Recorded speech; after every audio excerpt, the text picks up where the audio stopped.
శుక్రవారాలు ఉన్నాయి, కానీ గుడ్ ఫ్రైడే ఒక మంచి శుక్రవారం అనేటువంటి పేరు దీనికి ఎందుకు వచ్చింది? ఈ గుడ్ ఫ్రైడే రోజున ఏం జరిగింది అనేది మనం ఆలోచన చేస్తే, ప్రియులారా, లోకంలో ఉన్నటువంటి జనులందరూ కూడా ఆయన సిలువ వేయబడినటువంటి విషయములలో సిలువలో పలికినటువంటి 7 మాటలు గురించి సంభాషణ చేస్తూ ఉంటాం. ప్రియులారా, సిలువలో పలికినటువంటి 7 మాటలు, ఆయన భూమి మీద 33.5 సంవత్సరాలు భూమి మీద ఉన్నారు. 3.5 సంవత్సరాలు దేవుని చిత్తాన్ని నెరవేర్చారు.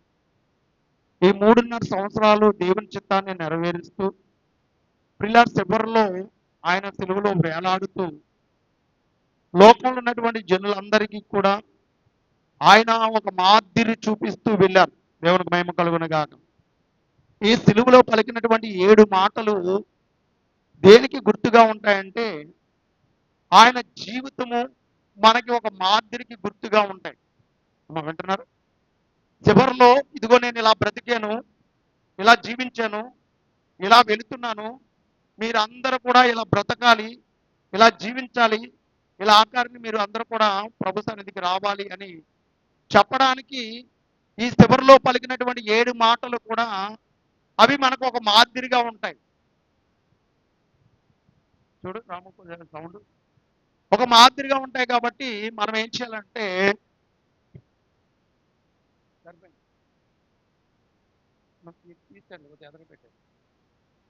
ఈ చివరిని పలికినటువంటి మాటలు ఇవి ఎలా ఉంటాయంటే, చివరి క్షణాలలో ఇదిగో నేను ఇలా బ్రతికి వెళుతున్నాను, కాబట్టి మీరందరూ కూడా లోకములో ఉన్నటువంటి జనులారా మీరందరూ కూడా ఇలా బ్రతకండి అని చెప్పేటటువంటి మాటలుగా మనకు కనబడుతూ ఉన్నాయి. ప్రియులారా, ఒక్కొక్క మాట మనం ఆలోచన చేస్తే, ప్రియులారా, ఆలోచన చేసి ధ్యానం చేద్దాము.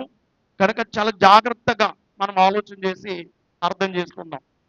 మొట్టమొదటిగా ఆయన సిలువలో పలికినటువంటి మొదటి మాట మనము చూడగలిగితే, చూడండి, ఒక మాట చదువుదాము. లూకాసు వార్త 23వ అధ్యాయము 34వ వచనాన్ని చదువుదాం.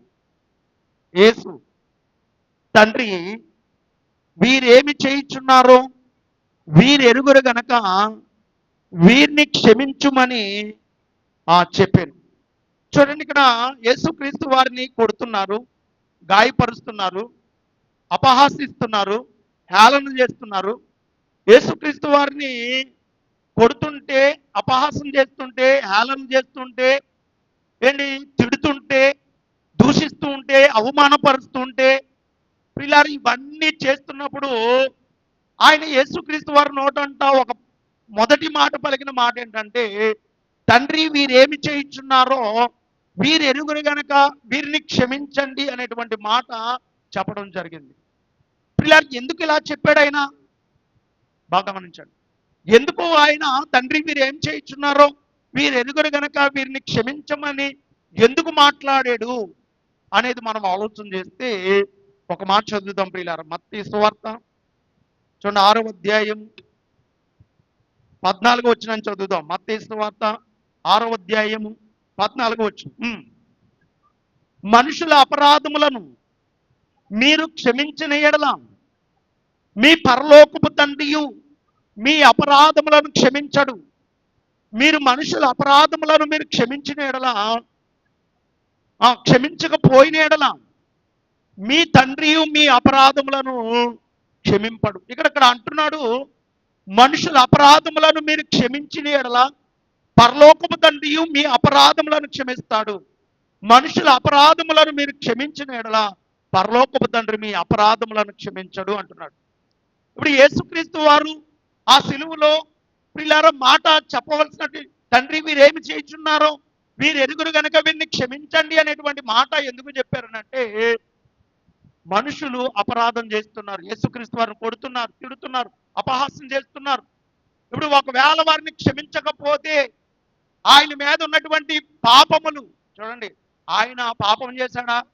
ఇప్పుడు మనం చదివాము, మనుషుల అపరాధములను మీరు క్షమించిన ఎడల పరలోకపు తండ్రి మీ అపరాధములను క్షమించడం అని మాట్లాడేమో. ఇప్పుడు ఆయన్ని క్షమించకపోతే పరలోకపు తండ్రి ఆయనను క్షమించడా? క్షమిస్తాడా, క్షమించడా? ఆయన క్షమించడానికి ఆయనలో పాపం లేదు. మరి ఎందుకు ఆయన ఒక మాదిరి మనకు చూపిస్తున్నాడు అని అంటే, మనందరి పాపములు క్షమించబడాలని అంటే, మనందరి పాపములు దేవుడు ఆయన శరీరం మీద మోపాడు. మనందరి దోషములను ఆయన మీద మోపెను. ఇప్పుడు మన అందరి దోషాలు ఎవరి మీద ఉన్నాయి? యేసుక్రీస్తు వారి మీద ఉన్నాయి. మనందరి దోషాలు యేసుక్రీస్తు వారి మీద ఉన్నాయి. ఇప్పుడు యేసుక్రీస్తు వారి మీద ఉన్నటువంటి దోషాలన్నీ కూడా క్షమించబడాలనంటే, అపరాధములను చేసిన వారిని యేసుక్రీస్తు వారు ఏం చేయాలనంటే క్షమించాలి.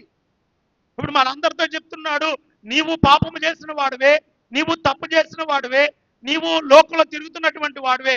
ఒకవేళ గనక ఎవరైనా పాపము చేస్తే వారిని నువ్వేం చేయాలని అంటే క్షమించాలి అని మాట్లాడుతున్నాడు.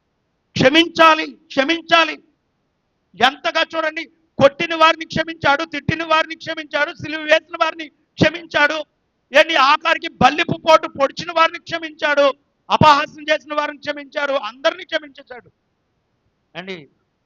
మనము కూడా ఎలా ఉండాలని నేర్పుతున్నాడు అని అంటే, ఇదిగో నేను ఎలాగైతే ప్రాణం పోయేంత వరకు ఎవరైతే అపరాధం చేశారో వారిని నేను క్షమించానో మీరు కూడా అలా క్షమించాలి అని మనకు నేర్పుతున్నాడు. చాలా మంది చూస్తూ ఉంటే క్షమించలేరు వాళ్ళు. నేను అదే క్షమించకపోతే నీ అపరాధములను కూడా దేవుడు ఏం చేయడు, క్షమించడు. నువ్వు క్షమించకపోతే నీ అపరాధములను దేవుడు క్షమించడు. నువ్వు పాపం చేయకుండా బ్రతుకుతున్నావా, ఏదో ఒక పాపం నువ్వు చేస్తున్నావు కాబట్టి ఎదటి వారి పాపాలు నువ్వు క్షమిస్తే నీ పాపాలు దేవుడు ఏం చేస్తాడనంటే క్షమిస్తాడు. అందుకని దేవుడు అంటున్నాడు, మనుషుల అపరాధములను మీరు క్షమించిన ఎడల పరలోకపు తండ్రి మీ అపరాధములను క్షమించును. మనుషుల అపరాధములను మీరు క్షమించిన ఎడల పరలోకపు తండ్రి మీ అపరాధములను క్షమించడు అనేటువంటి విషయాన్ని చెప్తున్నాడు. ఇలా ఏంటి మీ అపరాధములను క్షమించాలంటే కంపల్సరీ ఇదిగో మీరు ఏంటి మీకు ఎవరైతే విరోధంగా ఉన్నారో వారి పాపాలన్నిటినీ వాళ్ళు ఎంత పాపం చేసినా నువ్వు క్షమించేవాడిగా ఉండాలి. అందు నిమిత్తం ఒక ప్రభువు ఒక ఉపమానం చెప్పాడు ప్రియులారా. ఆ ఉపమానాన్ని మనం చదవగలిగితే చూడండి, పరిశుద్ధ లేఖనములో నుండి మత్తయి సువార్త 18వ అధ్యాయం 23వ వచనం చదువుదాం. చూడండి, ఇక్కడ అంటున్నటువంటి మాట 18వ అధ్యాయం 23వ వచనం మనం చదవగలిగితే, కావున పరలోక రాజ్యము ఒక దాసుని యొద్ద లెక్క చూసుకుని కోరిన ఒక రాజుని పోలి ఉన్నది. చూడండి, అతడు లెక్క చూచుకున్న మొదలు పెట్టినప్పుడు అతనికి 10,000 తలంతులు అచ్చి ఉన్న ఒకడు అతని యొద్దకు తేబడెను. అప్పు తీర్చుటకు వాని యొద్ద ఏమీ లేనందున వాని యజమానుడు వాని భార్యను పిల్లలను వానికి కలిగినది యావత్తును అమ్మి అప్పు తీర్చవలనని ఆజ్ఞాపించెను. కాబట్టి ఆ దాసుడు అతని ఎదుట సాగిలిపడి మ్రొక్కి, నా ఎడల ఓర్చుకునుము, నీకు అంతయు చెల్లించుదునని చెప్పగా ఆ దాసుని యజమానుడు కనికరపడి వానిని విడిచిపెట్టి వాని అప్పు క్షమించెను. దేవునికి మహిమ కలుగునుగాక. చూడండి ప్రియులారా, పరలోక రాజ్యము ఏమై ఉన్నదంటే ఆయన అంటున్నాడు, పరలోక రాజ్యము తన దాసుని యొద్ద లెక్క చూసుకున్న కోరిన ఒక రాజును పోలి ఉంది అని మాట్లాడుతున్నాడు. లెక్క చూడడానికి పిలిచినప్పుడు అంట ఒక వ్యక్తి అతని దగ్గరికి వచ్చాడంట. అతని దగ్గరికి వచ్చేటప్పటికి అతడు ఎంత అచ్చి ఉన్నాడంటే అక్కడ అంటున్నాడు అతనికి 10,000 తలంతులు అని మాట్లాడాడు. 10,000 తలంతులు. ఒక తలంతుకు ఎంత కింద పుట్టినేములు రాశాడు, ఒక తలంతుకు 3,600. 3,600 ఇంటూ ఏంటి 10,000 తలంతులు కొడితే అండి ఎంత వస్తుందని అంటే దగ్గర దగ్గర అండి 3,60,00,000 వస్తుంది. 3,60,00,000 వస్తుంది అప్పు. పిల్లలు అంత ఏంటి విస్తారమైనటువంటి బాకీ అవుతే ఏంటి యజమానుడు చూశాడంట తన భార్యను, ఏంటి తన పిల్లలను, అందరినీ అక్కడ అంటున్నాడు ఏమనంటే కాబట్టి ఆ దాసుడు ఇక్కడ అంటున్నాడు ఏమని, వాని భార్యను పిల్లలను వానికి కలిగినది యావత్తును అమ్మి అప్పు తీర్చవలనని ఆజ్ఞాపించాడంట రాజు. ఆజ్ఞాపిస్తే ఇతడు దాసుడు బ్రతిమాలుకున్నాడు, అయ్యా ఇదిగో నాయందు కొద్దిగా కనికిరపడు, నీ అప్పంతయు నేను ఏం చేస్తానంటే చెల్లిస్తాను, నేను ఎగ్గొట్టను అని మాట్లాడాడంట. మాట్లాడితే ఫోన్లో వీడి దగ్గర ఏమీ లేదు అని రాజు అతని మీద కనికరపడి దగ్గర దగ్గర అండి ఆ ఎంత 3,06,00,000 రూపాయలను ఏం చేశాడు అంటే క్షమించాడు. 60,00,000 రూపాయలు. ఏంటి అంత అంత అచ్చున్నటువంటి అంత అమౌంట్ని క్షమించేశాడు ప్రియులారా. క్షమించేసిన తర్వాత క్షమించబడినటువంటి వ్యక్తి అమ్మా ఇప్పుడు క్షమించబడినటువంటి వ్యక్తి బయటికి వెళ్తుండగా ప్రియులారా అతనికి అచ్చున్నటువంటి ఒక వ్యక్తి తనకి ఎదురుపడ్డాడు. ఏమా వింటున్నారు? ఏంటి అతనికి అచ్చున్నటువంటి ఒక వ్యక్తి ఎదురుపడ్డాడు. 27వ వచనం చూడండి, 28వ వచనం. అయితే ఆ దాసుడు బయటికి వెళ్ళి తనకు 100 దీనారములను అచ్చి ఉన్న తన తోటి దాసులలో ఒకరిని చూసి వాని గొంతుకు పట్టుకుని, నీవు అచ్చున్నది చెల్లింపుము అనేను. అందుకు వాని తోటి దాసుడు సాగిలపడి, నా ఎడల ఓర్చుకునుము, నీకు చెల్లించదనని వానిని వేడుకునేను. కానీ వాడు ఒప్పుకొనగా అచ్చి ఉన్నది చెల్లించే వరకు వాని సరసాలలో వేయించను. చూడండి, ఇప్పుడు ఇక్కడ ఆలోచన చేసినట్లయితే ఇక్కడ అంటున్నాడు 100 దీనారములు. దీనారమునకు ఎంత అనంటే ఆ ఇంచుమించు దీనారము ₹10 అంట. ఎంత అంట? ₹10. 100 ₹10 అమ్మ ₹50. 100 ₹10 ఎంతనంటే ₹50. ఇప్పుడు ఈడు దగ్గర దగ్గర 3,60,00,000 రూపాయలు అచ్చి ఉంటే ఆ అచ్చి ఉన్నటువంటి ఆ డబ్బంతా క్షమించుకుని వెళ్తున్నాడు. వీడు వెళ్తుండగా ₹50 అచ్చున్నవాడు కనిపించేటప్పటికి ఆడు గొంతుకు పట్టుకున్నాడంట. గొంతుకు పట్టుకుని, ఎరా ₹50 ఎప్పుడో తీసుకున్నావు, నువ్వు ఇవ్వకుండా తప్పించుకు తిరుగుతున్నావు, నువ్వు ఇస్తావా, జైల్లోకి వెళ్తావా అని గొంతుకు పట్టుకుని ఆడు ఓర్చుకో, నేను అంతా ఇస్తానని చెప్తే వాడు ఒప్పుకోకుండా అతడు ఏం చేశాడు, అది ఇచ్చే వరకు నువ్వు జైల్లో ఉండు అని సరసాలలో వేయించాడంట.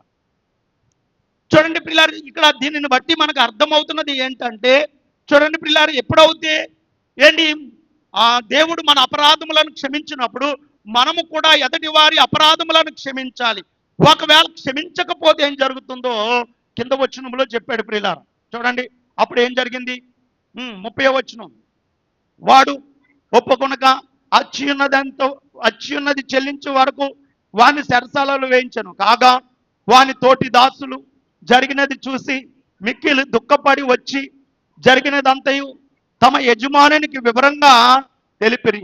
అప్పుడు వాని యజమానుడు వానిని పిలిపించి, చెడ్డ దాసుడా, నీవు నన్ను వేడుకుంటివి గనుక నీ అప్పంతయు క్షమించి తిని, నేను నిన్ను కరుణించిన ప్రకారము నీవును నీ తోటి దాసుని కరుణింపవలసి ఉండెను కదా అని వానితో చెప్పెను. అందుచేత వాని యజమానుడు కోపపడి తనకు అచ్చి ఉన్నదంతయు చెల్లించు వరకు బాధపరచు వారికి వానిని అప్పగించను. చూడండి, అంటున్నాడు, మీలో ప్రతివాడును తన సహోదరుని హృదయపూర్వకంగా క్షమించని ఎడల నా పరలోకపు తండ్రియు ఆ ప్రకారమే మీ ఎడల చేయును. అంటే మళ్ళీ ప్రియులారికి వెళ్ళిపోయిన తర్వాత ఆడు ఇలా చేశాడు. అప్పటికి యజమానుడు మళ్ళీ ఆడిని పిలుచుకురండి అని చెప్పాడు. ఎరా ఏం చేసావు నువ్వు? దగ్గర నీకు ఎంత ఎక్కువ అమౌంట్ నాకు వచ్చి ఉంటే వచ్చి ఉన్న అమౌంట్ అంతా కూడా నేను కట్టొద్దులే, నువ్వు చక్కగా హాయిగా బ్రతుకు అని చెబితే నేను క్షమించబడి నువ్వు వెళితే ఎదటివాణ్ణి నువ్వు క్షమించలేకపోయావు. నువ్వు క్షమించలేకపోయావు కాబట్టి ఇదిగో అచ్చి ఉన్నదంతా కూడా కట్టు అన్నాడు. ఇప్పుడు బాగుందా అమ్మా? బాగుందా? ఏంటి కట్టేంత వరకు ఏం చేశాడనంటే బాధపరచు వారికి అప్పగించాడంట. ఒరే ఆడు కట్టేదాకా కొడతా ఉండండి రా అన్నాడు. కట్టే వరకు ఏం చేయాలి? ఇప్పుడు కొడతా ఉండండి. కట్టే వరకు ఏమంటున్నారా? కట్టే వరకు కొడతా ఉండండి.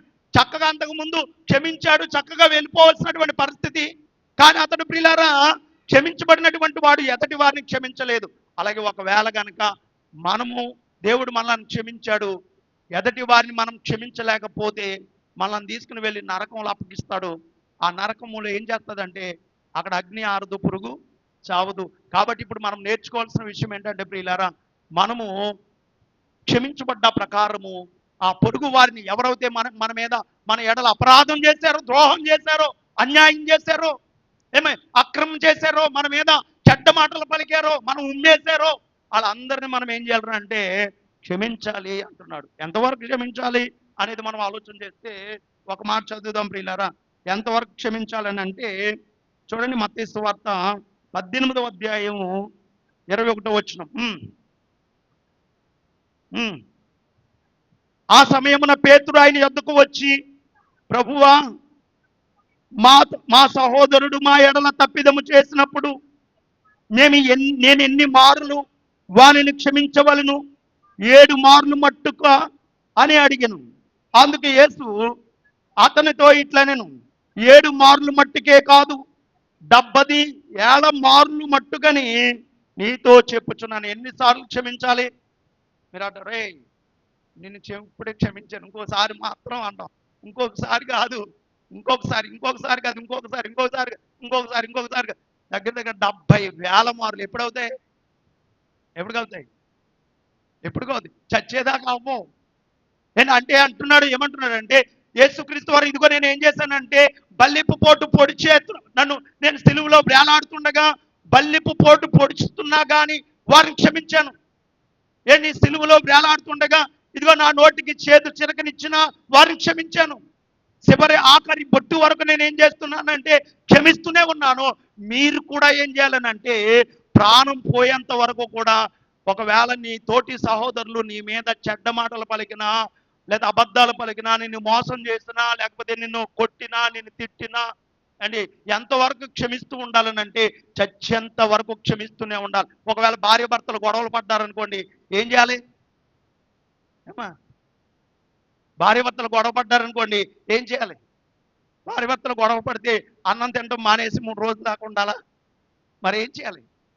మీకు తెలుసు కదా, వాక్యం చెప్పండి. ఒకవేళ భార్య భర్తలు గొడవ పడితే ఏం చేయాలని అంటే, సూర్యుడు ఉదయించినప్పుడు ఒకవేళ గొడవ మొదలవుతే సూర్యుడు అస్తమించేటప్పటికి ఏమైపోవాలంట?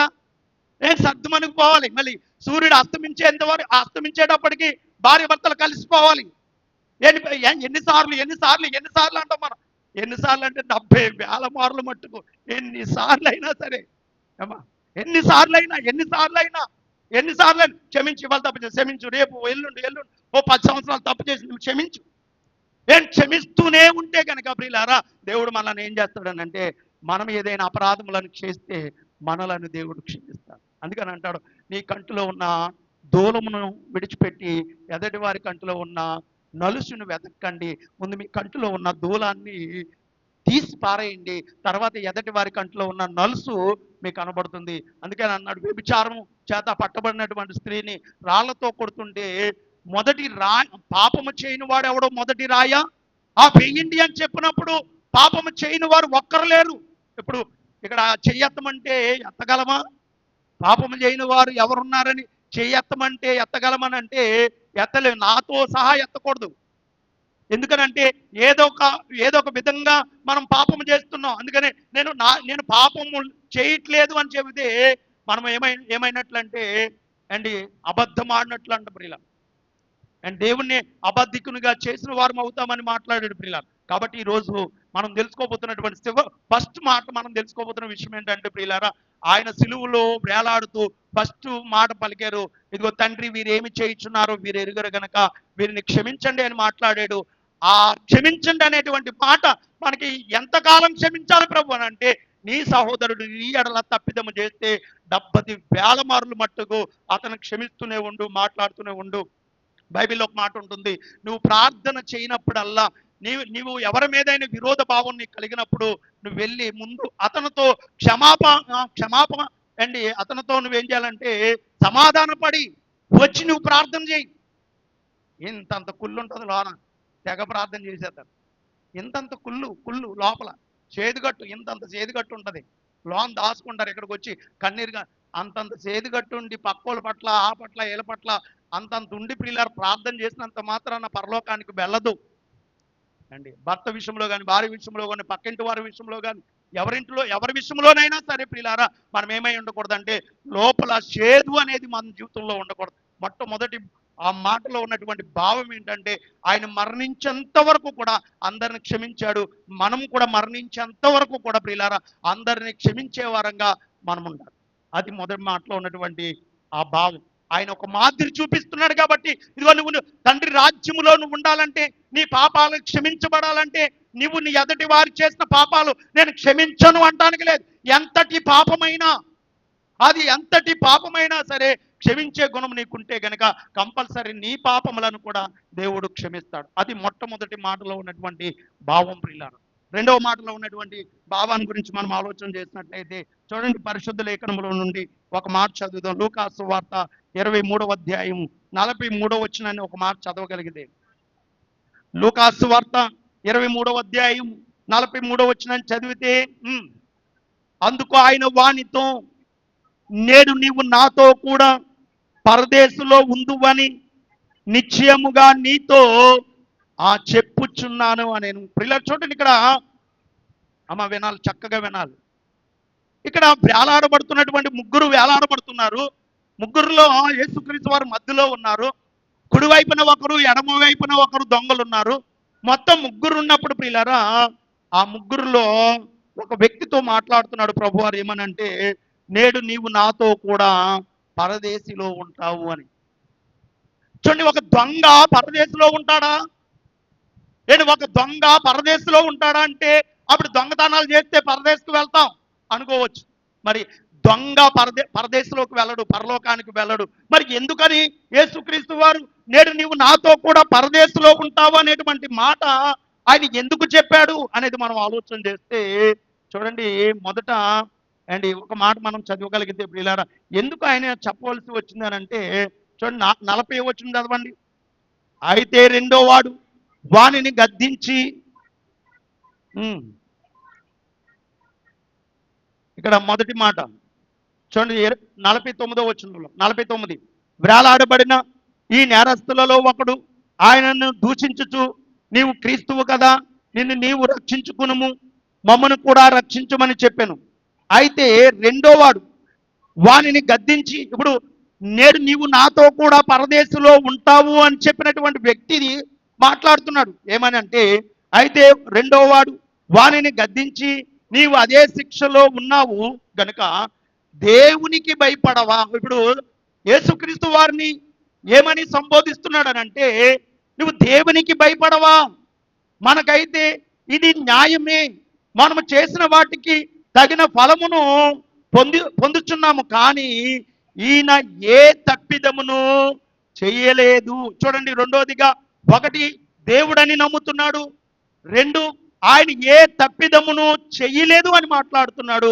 మూడోదిగా ఏమని మాట్లాడుతున్నాడు అని అంటే, ఆయనను చూసి యేసు, నీవు నీ రాజ్యములోనికి వచ్చినప్పుడు నన్ను జ్ఞాపకము చేసుకున్నామని అనేను. చూడండి, అని రాజ్యం ఉంది భూమి మీద. మూడు నమ్మాడు. ఏం నమ్మాడు? ఒకటి, ఆయన దేవుడు అని నమ్మాడు. రెండు, ఆయనలో పాపము లేదు, నా నిమిత్తము, నా పాపాల నిమిత్తము ఆయన వచ్చాడని నమ్మాడు. మూడు, ఆయన పాపము క్షమించబడి వాళ్ళందరినీ ఒక రాజ్యముగా కడుతున్నాడని నమ్మాడు. అప్పుడు ఆయన నమ్మి ఈ మూడింటిని నమ్మాడు కాబట్టి ప్రభు చెప్పారు, నువ్వు నేడు నాతో కూడా పరదేశంలో ఉంటావు. దేవునికి మహిమ కలుగునుగా. చూడండి, ఇక్కడ ఆలోచన చేసినట్లయితే ఏంటి, ఫస్ట్ వ్యక్తి అలాగ అనలేదు. వేలాడబడినటువంటి నేరస్తులలో ఒకడు ఆయనను దూషించుచు, నీవు క్రీస్తువు కదా, నిన్ను నీవు రక్షించుకునుము, మమ్ములను కూడా రక్షించుము అన్నాడు మొదటివాడు. నువ్వు క్రీస్తువు కదా, క్రీస్తు అంటున్నావు కదా, నువ్వు క్రీస్తు అంటున్నావు కదా, నిన్ను నీవు రక్షించుకుని మమ్మల్ని కూడా రక్షించుము అని అతడు మాట్లాడుతున్నాడు. కానీ రెండో వ్యక్తి అలాగా అనట్లా. ఏమంటున్నాడంటే, అతనిని గద్దించి, నువ్వు ఇదే శిక్షా విధిలో ఉన్నావు, నువ్వు దేవునికి భయపడవా, నువ్వు దేవునికి భయపడవా, నువ్వు దేవునికి భయపడవా అని చెప్తున్నాడు. ప్రియులారా, భయపడవా అని చెబుతూ అంటున్నాడు. ఏమంటున్నాడంటే, ఇదిగో ఆ దేవునికి భయపడవా అని చెప్పాడు. రెండో మాట ఏంటంటే, ఆయన ఏ పాపము చెయ్యలేదు అని మాట్లాడాడు. మూడోది చెప్పాడు, ప్రభువా నీ రాజ్యములోనికి వచ్చినప్పుడు, రాజ్యం ఎక్కడుంది ఇప్పుడు చెప్పాలి. ఆయన అంటున్నాడు, నీ రాజ్యములోనికి వచ్చినప్పుడు, రాజ్యం ఎక్కడుంది? భూలోకం ఎక్కడుంది? చెప్పండి. ఆయన రాజ్యము కట్టబడుతుంది. కట్టబడుతున్నటువంటి రాజ్యములోనికి ఏని ఆయన వెళ్తాడు, మళ్ళా వస్తాడని నమ్ముతున్నాడు ఈయన. దేవునికి మహిమ కలుగును గాక. చనిపోతాడు, సమాధి చేయబడతాడు, లేస్తాడు, పరలోకానికి వెళ్తాడు, మరలా రాజ్యములోనికి వస్తాడు. వచ్చినప్పుడు నన్ను జ్ఞాపకం చేసుకొని రాజ్యములోకి వచ్చినప్పుడు అంటే సంఘమును ఎత్తుకుని తీసుకుని వెళ్తావు, తండ్రికి అప్పగిస్తావు. అప్పగించే అప్పుడు అప్పగించేటప్పుడు నన్ను జ్ఞాపకం చేసుకుని నీ రాజ్యంలో నన్ను చేర్చుకోమని వేడుకుంటున్నాడు. చూడండి, అతడు ఎంత ఎంత దూరంగా ఆలోచించాడు చూడండి పిల్లలు. నేను ఎంత దూరంగా ఆలోచించాడో ఒకసారి ఆలోచన చేయండి పిల్లారా. నేరస్తులలో ఒకడు ఎంత దూరంగా ఆలోచించాడని అంటే చూడండి, ఇక్కడే కనబడుతున్నాడు. యేసుక్రీస్తు వారి గురించి ఆ నేరస్తుల్లో ఒకడు ఆ సువార్తను విన్నాడు. అతను దేవునికి మహిమ కలుగును గాక. విన్నాడు గనుకనే ఆయన చనిపోతాడు, సమాధి చేయబడతాడు, తిరిగి లేస్తాడు, పరలోకానికి వెళ్తాడు, మరలా ఆయన సిద్ధపరిచినట్టు మనకి నివాసాలు సిద్ధపరుస్తాడు, మరలా వస్తాడు, ఆయన ఉండు స్థలంలో మనల్ని ఉండడానికి తీసుకుని వెళ్తాడు. అప్పుడు నన్ను కూడా తీసుకువెళ్ళు ప్రభు అని ఆయనను వేడుకున్నాడు. దేవునికి మహిమ కలుగును గాక. అందుకనే ఆయనకి ఏమొచ్చిందనంటే, ఎప్పుడైతే ప్రియులారా దేవుడని ఒప్పుకుంటాడో ఏంటి, ఆయన చనిపోయాడు మన కోసం చనిపోయాడని ఏంటి అని ఎవరైతే నమ్ముతారో ప్రియులారా, ప్రభు నామమును బట్టి ఎవరైతే ప్రార్థన చేస్తారో వారు ఏం జరుగుతుందో ఒక మాట మీరు చూడగలిగితే చూడండి. రోమిలికి రాసినటువంటి పత్రిక 10వ అధ్యాయం 9వ వచనం, 10, 11, 12, 13 వచనాలు చదువుదాం. రోమిలికి రాసినటువంటి పత్రిక 10వ అధ్యాయం 9వ వచనం. అదేమనగా, యేసు ప్రభువని నీ నోటితో ఒప్పుకుని దేవుడు మృతులలో నుండి ఆయనను లేపెనని నీ హృదయమందు విశ్వసించిన ఎడల ఇదిగో నువ్వు రక్షించబడతావు. చూడండి, ఈ మాట మీరు అండర్లైన్ చేసుకోండి, ఒకసారి మీరు గ్రహించండి. రక్షణ ఎప్పుడు వస్తుందో మనిషికి చెప్తున్నాడు. యేసు ప్రభు అని నోటుతో ఒప్పుకోవాలి. ఇప్పుడు అతడు ఏమని ఒప్పుకున్నాడు? ఆయన దేవుడని ఒప్పుకున్నాడు. రెండోది, ఆ దేవుడు మృతులలో నుండి ఆయనను లేపెనని నువ్వు విశ్వసించిన ఎడల అంటే ఆయన ఏమన్నాడు? నువ్వు చనిపోతావు, నువ్వు సమాధి చేయబడతావు, తిరిగి పరలోకానికి వెళతావు, మరలా నువ్వు రాజ్యములోనికి వస్తావు అని ఈ సిలువలో వేలాడినటువంటి దొంగ నమ్మాడు. దేవునికి మహిమ కలుగును గాక. అందుకని ఏమైందని అంటే అనగా అక్కడ అంటున్నటువంటి మాట 9వ వచనం, దేవుడు మృతులలో నుండి ఆయన లేపేనని నీ హృదయమందు విశ్వసించిన ఎడల నీవు రక్షించబడుదువు. అనగా నీతి కలిగినట్లు మనుషుడు హృదయములో విశ్వసించును, రక్షణ కలిగినట్లు నోటుతో ఒప్పుకోవాలి. అంటే ఇప్పుడు అతనికి నోటుతో ఒప్పుకున్నాడు కనుక ఏమొచ్చింది? రక్షణ వచ్చేసింది. రక్షణ వచ్చింది కాబట్టి ఏమయ్యాడు? నేడు ఆయనతో కూడా పరదేశికి వెళ్తాడు. ఇప్పుడు మనం దీనిని బట్టి మనకు తెలుసుకున్నది ఏంటంటే, ఆ సిలువలో బ్రేలాడబడినటువంటి దొంగ రక్షించబడి పరలోకానికి వెళ్ళాడా, రక్షణ లేకుండా వెళ్ళాడా? చాలా మంది అనుకుంటారు సిలువలో దొంగ వెళ్ళిపోలేదండి పరలోకానికి. రక్షించబడి వెళ్ళాడు, రక్షణ పొందకుండా వెళ్ళలేదు. మరి బాప్తీసం తీసుకున్నాడు కదండి, బాప్తీసం తీసుకోకుండా వెళ్ళిపోయాడు కదండి అని అనుకోవచ్చు. బాప్తిస్మము ఎప్పుడు ప్రకటించాడు? బాప్తీసం యేసుక్రీస్తు వారు ఉన్నప్పుడా, యేసుక్రీస్తు వారు వెళ్ళిపోయిన తర్వాత బాప్తీసం ప్రకటించారా? యేసుక్రీస్తు వారు వెళ్ళిపోయిన తర్వాత, యేసుక్రీస్తు వారు వెళ్ళిపోయిన తర్వాత అండి బాప్తీసం అమల్లోనికి వచ్చింది.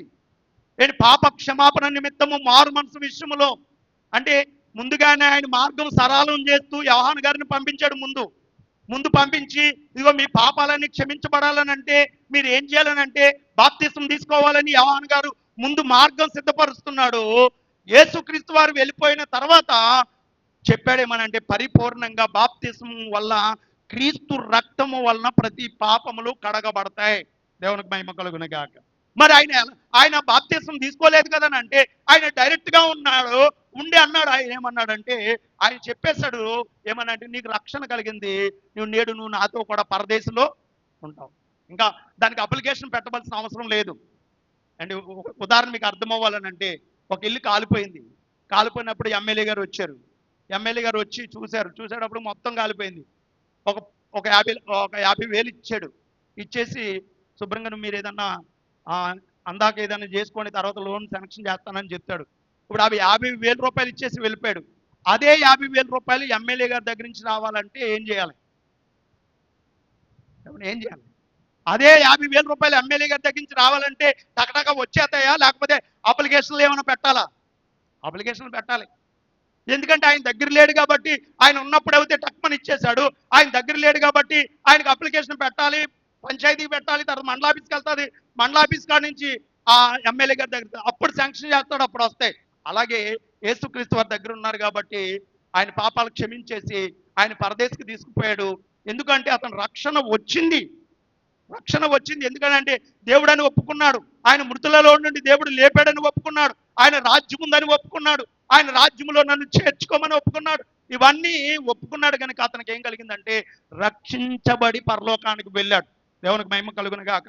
ఇప్పుడు కూడా మనం తెలుసుకోవాల్సిన విషయం ఏంటంటే రక్షణ లేకుండా ఎవరు పరలోకానికి వెళ్ళలేరు. కాబట్టి మీరు అందరూ కూడా ఏం చేయాలనంటే రక్షణ పొందుకుని రెడీగా ఉండండి. మరలా నేను వస్తాను, తీసుకుని వెళ్తాను అంటున్నాడు. దేవునికి మహిమ కలుగును గాక.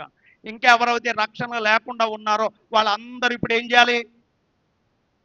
సిలువలో పలికినటువంటి రెండవ మాట మనం ధ్యానం చేస్తున్నాం ప్రియులారా. ఇప్పుడు ఆయన చెబుతున్నాడు, ఇదిగో రక్షించబడితేనే పరలోకానికి వెళ్తారు. రక్షణ లేకుండా సిలువలో ఉన్న వేలాడుతున్న దొంగ రక్షణ లేకుండా వెళ్ళిపోయాడని అనుకుంటున్నారు మీరు. ఇదిగో రక్షణ లేకుండా వెళ్ళలేదు అతను. అతను రక్షించబడిన తర్వాత వెళ్ళాడు అతను అండి అని మనతో చెప్తున్నాడు. ఒకవేళ రక్షణ లేకుండా పరలోకానికి జంప్ అయిపోతాం అనుకున్నావేమో, జంప్ అవడానికి వీలు లేదు. చాలా మంది అనుకుంటున్నారు ఏమని అంటే ఆఖరిలోనంట, చివరిలోనంట ప్రభువా ప్రభు అని అంటే ఏమైపోతాం అంట. అక్కడ అన్నాడు ప్రభువా ప్రభు అన్నంత మాత్రాన పరలోక రాజ్యానికి ప్రవేశం లేదు. నా తండ్రి చిత్త ప్రకారంగా చేయువాడే పరలోక రాజ్యానికి వెళ్తాడు. కాబట్టి ప్రియులారా ఆలోచన చేసినట్లయితే అందుకని దేవుడు ఈ మాటను బట్టి మనకు చెప్పే విషయం ఏంటంటే కంపల్సరీ ఏం చేయాలనంటే కంపల్సరీ ప్రతి ఒక్కరు కూడా రక్షణ అనేది కంపల్సరీ పొందాలి. సిలువలో వేలాడబడుతున్న ఆ దొంగ కూడా రక్షించబడి వెళ్ళాడు. బాప్తిస్మం తీసుకోలేదంటే బాప్తిస్మము యేసుక్రీస్తు వారి రక్తము చేత అది ప్రియులారా అవుతుంది. ఇంకా ఆయన ప్రియులు చనిపోయి సమాధి చేయబడి తిరిగి లేచిన తర్వాత ఆ కార్యక్రమం గురించి మాట్లాడాడు పిల్లలు. కాబట్టి ఇప్పుడు మనం ఏం చేయాలంటే ఇక్కడ అంటున్నాడు ఆ బాప్తిస్మ లేకుండా ఎలా వెళ్ళాడు అంటే యేసుక్రీస్తు వారు ఉన్నారు కాబట్టి ఆ బాప్తిస్మంతో పని లేదు. అతడు పరిశుద్ధపరచబడ్డాడు, పవిత్రపరచబడ్డాడు, రక్షణ కలిగింది. అందుకని ప్రభు ఏం చేశాడంటే ఆయన తీసుకుని వెళ్ళి మనమైతే కంపల్సరీ బాప్తిస్మం తీసుకోవాలి. మనమైతే కంపల్సరీ బాప్తిస్మం తీసుకోవాలి. బాప్తిస్మం తీసుకుంటేనే పాప క్షమాపణ జరుగుతుంది. బాప్తిస్మం తీసుకోకుండా పాప క్షమాపణ జరగదు. కాబట్టి ప్రతి ఒక్కరు కూడా బాప్తిస్మం ఎందుకు తీసుకోవాలంటే పాప క్షమాపణ పొందుకోవడానికి బాప్తిస్మం తీసుకోవాలి. చాలా మంది బాప్తిస్మం తీసుకోకుండా ముసుకేసుకుని ఉన్నారు. ఎంత ముసుకేసుకుని ఉన్నా బాప్తిస్మం తీసుకోకుండా లెక్కల్లోనికి రారు. బాప్తిస్మం చూడండి, ఆధార్ కార్డు లేదనుకోండి, ఇప్పుడు ఏమైనట్టు మనం భూలోకం మీద లేవు. మనం ఆధార్ కార్డు లేదనుకోండి భూమి మీద జనాభా లెక్కల్లో మనం ఉండం. ఆధార్ కార్డు లేదండి, లేకపోయినా పర్లేదండి, నేను బతికేదానండి, బతికేయచ్చు, కానీ నువ్వు లెక్కల్లో ఉండవు. గుడికి నేను వస్తానండి, వస్తాను, రావచ్చు, కానీ నువ్వు లెక్కల్లో ఉండవు. లెక్కల్లో ఉండాలంటే నువ్వేం చేయాలంటే బాప్తిస్మం తీసుకోవాలి. జీవగ్రంథంలో నీ పేరు రాసుకోవాలి. బాప్తిస్మం తీసుకుని జీవగ్రంథంలో నీ పేరు రాసుకుని దేవుని చిత్త ప్రకారంగా నువ్వు జీవిస్తూ ఉంటేనే నువ్వేమై ఉంటావు అంటే లెక్కల్లో ఉంటావు. ఆ లెక్కల ప్రకారంగా నువ్వు పరదేశకు వెళ్తావు. రెండవ మాటను బట్టి దేవుడు మనకు నేర్పుతున్నటువంటి విషయం, ఎట్టి పరిస్థితుల్లో రక్షణ లేకుండా పరలోకానికి వెళ్ళలేరు అని తెలపడానికి ప్రియులారా ఆ మాటను మనకు చూపించాడు. మూడో మాట గురించి మనం ఆలోచన చేస్తే చూడండి, పరిశుద్ధ లేఖనములో నుండి మూడో మాట గురించి మనం చూడగలిగితే యోహాను సువార్త చూడండి 19వ అధ్యాయం 26, 27 వచనాలు చదువుదాం. యేసు తన తల్లియు దగ్గర నిలిచి ఉండట చూసి, అమ్మా ఇదిగో నీ కుమారుడు అని తన తల్లితో చెప్పెను. తరువాత శిశువును చూసి ఇదిగో నీ తల్లి అని చెప్పాను. చూడండి, ఇప్పుడు యేసుక్రీస్తు వారు అనంట ప్రియులారా ఏం జరిగింది ఈ సంభాషణలో అనేది మనం ఆలోచన చేస్తే యేసుక్రీస్తు వారు తను ప్రేమించినటువంటి శిశువుని పిలిచాడంట. పిలిచి ఏం చేశాడనంటే తన తల్లిని అప్పగిస్తున్నాడు.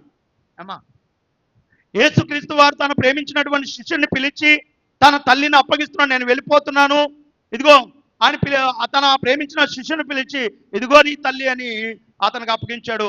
తల్లితో చెప్తున్నాడు ఇదిగో నీ కుమారుడని అతన్ని అప్పగించాడు. ఇప్పుడు పిల్లారు అప్పగించడానికి గల కారణం ఏంటి? దీనిని బట్టి మనకి ఏం నేర్పుతున్నాడు? దీనిని బట్టి మనకి ఏం నేర్పుతున్నాడు అనేది మనం ఆలోచన చేస్తే దీనికంటే ముందుగా ప్రియులారా అప్పగించడానికి మరియమ్మ గారికి ఇంకా పిల్లలు లేరా? అది కూడా ఆలోచించాను. మరియమ్మ గారికి ఇంకా పిల్లలు లేరా? యేసుక్రీస్తు వారి తర్వాత మరియమ్మ గారు ఇంకా ఎవరిని కూడా పిల్లల్ని కనలేదా? లేదా పిల్లలు లేరా? ఆ ప్రేమించినటువంటి శిష్యునికి అప్పగించడానికి గల కారణం ఏంటి? కొంతమంది తెగల వారు మరియమ్మ గారు యేసుక్రీస్తు వారిని కన్న తర్వాత ఇంకా పిల్లలు లేరు అని చెప్తారు. కొందరు మరియమ్మ గారు యేసుక్రీస్తు వారిని కన్న తర్వాత కన్యకగానే ఉండిపోయింది అని చెప్తారు. కన్యకగా ఉండలేదు. ఏసేబు ఏసేబుతో ఆమె ఏమైందనంటే కాపురం చేసింది. కాపురం చేసిన తర్వాత చూడండి ఏం జరిగింది అనేది మనం చూడగలిగితే మత్తయి సువార్త 13వ అధ్యాయము 55వ వచనం చదువుదాం. అక్కడ చూడండి, ఆలోచన చేస్తే పరిశుద్ధ లేఖనంలో ఉండి మత్తయి సువార్త 13వ అధ్యాయము 55వ వచనం. ఇతడు వడ్లవాని కుమారుడు కాడా? ఇతని తల్లి పేరు మరియ కాదా? చూడండి, ఇక్కడ అంటున్నాడు యాకోబు, ఏసేబు, సీమోను, యూదా అనువారు ఇతని సోదరులు కారా అని. ఇతని సోదరిమణులు అందరూ మనతోనే ఉన్నారు కారా? చూడండి ఇక్కడ ఏమని పలుకుతున్నారనంటే చక్కగా చెప్తున్నాడు. ఇక్కడ వారు చెబుతున్నారు ఏమనంటే ఇతడు వడ్లవాణి కుమారుడు కాడ. వడ్లవాడు ఎవరు? ఏసేబు. వడ్లవాడు ఎవరు అని అంటే ఏసేబు. అంటే ఇతడు ఏసేబు కుమారుడు కాదా? అతని తల్లి పేరు మరియా కాదా?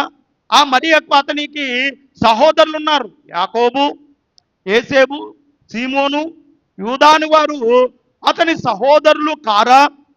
ఇతని సోదరీమణులందరినీ అందరూ మనతోనే ఉన్నవారు కారా? అంటే సోదరులు ఉన్నారు, సోదరీమణులు ఉన్నారు. ఏమా సోదరులు ఉన్నారు, సోదరీమణులు ఉన్నారు. ఏంటి వాళ్ళు ఉన్నారా? వాళ్ళందరూ ఉన్నారు. మరి వాళ్ళందరూ ఉండగా వారికి అప్పగించుకోకుండా ఎవరికి అప్పగించాడనంటే తను ప్రేమించినటువంటి శిష్యునికి ఎందుకు అప్పగించాడు? అమ్మా బాగా గమనించండి. రక్త సంబంధులకి అప్పగించుకోకుండా తన ప్రేమించినటువంటి శిష్యునికి ఎందుకు అప్పగించాడు అనేది మనం ఆలోచన చేస్తే రక్త సంబంధులు యేసుక్రీస్తు వారిని నమ్మలేదు. నమ్మలేదు కనుక ప్రియులారా, నమ్మకము లేనటువంటి వారికి అప్పగిస్తే వాళ్ళు తల్లిని చూస్తారో చూడరో, కానీ నమ్మకమైన వారికి పని అప్పగిస్తే ప్రాణం పోయినా పని మీద ఉంటారు. దేవునికి మహిమ కలుగును గాక. పిల్లలు పని ఎవరికి అప్పగించాలని అంటే నమ్మకము లేని వారికి కాదు. అందుకని దేవుడు ప్రియులారా ఎవరికి ఆయన సువార్త పని అప్పగించాడంటే జ్ఞానులకి కాదంట, గొప్ప వంశం వారికి కాదంట, గొప్ప డబ్బున్న వారికి అప్పగించలేదంట ఆయన పనిని. ఎవరైతే ఆయనని ప్రేమిస్తారో ప్రేమించిన వారికే అప్పగించడం జరిగింది. ఈ రోజున ఇక్కడ మనం చూసినట్లయితే తల్లిని తీసుకుని వెళ్ళాడు, తన ప్రేమించిన వాడికి అప్పగించాడు. ఎందుకు అప్పగించాడంటే ఇదిగో నన్ను ప్రేమించేవాడు అంటే నా మాట విన్నవాడు అతడు ప్రాణం పోయేంత వరకు నా తల్లిని విడిచిపెట్టడం. దేవునికి మహిమ కలుగును గాక. ప్రాణం పోయేంత వరకు కూడా పనిని విడిచిపెట్టాడు. కంపల్సరీ నేను అప్పగించినటువంటి పనిని చేస్తాడు. ఒకటి ప్రియులారా కంపల్సరీ మీరు గమనించండి, నువ్వు నమ్మకంగా ఉంటే దేవుడు నీకు పని అప్పగిస్తాడు. ఒకటి గుర్తుపెట్టుకోండి, నువ్వు నమ్మకంగా ఉంటే దేవుడు నీకు పని అప్పగిస్తాడు. నువ్వు నమ్మకంగా లేకపోతే నీకు పని అప్పగించడు, నీ దగ్గర ఉన్న పని లాగేసుకుంటాడు. నమ్మకంగా ఉంటే కంపల్సరీ నీకు పని అప్పగిస్తాడు. ప్రియులారా ఇక్కడ ఆలోచన చేస్తే తన సహోదరునికి అప్పగించలేదు, తన ప్రేమించినటువంటి శిష్యునికి అప్పగించాడు. ఎందుకు అప్పగించాలి అసలే అనేది మనం ఆలోచన చేస్తే ఎందుకు అప్పగించాలని అంటే ఒక మాట ద్వితీయోపదేశ కాండం 20వ అధ్యాయం 12వ వచనం ఒకసారి చదువుదాం. ద్వితీయోపదేశ కాండం 20వ అధ్యాయం 12వ వచనం. నిర్గమాకాండము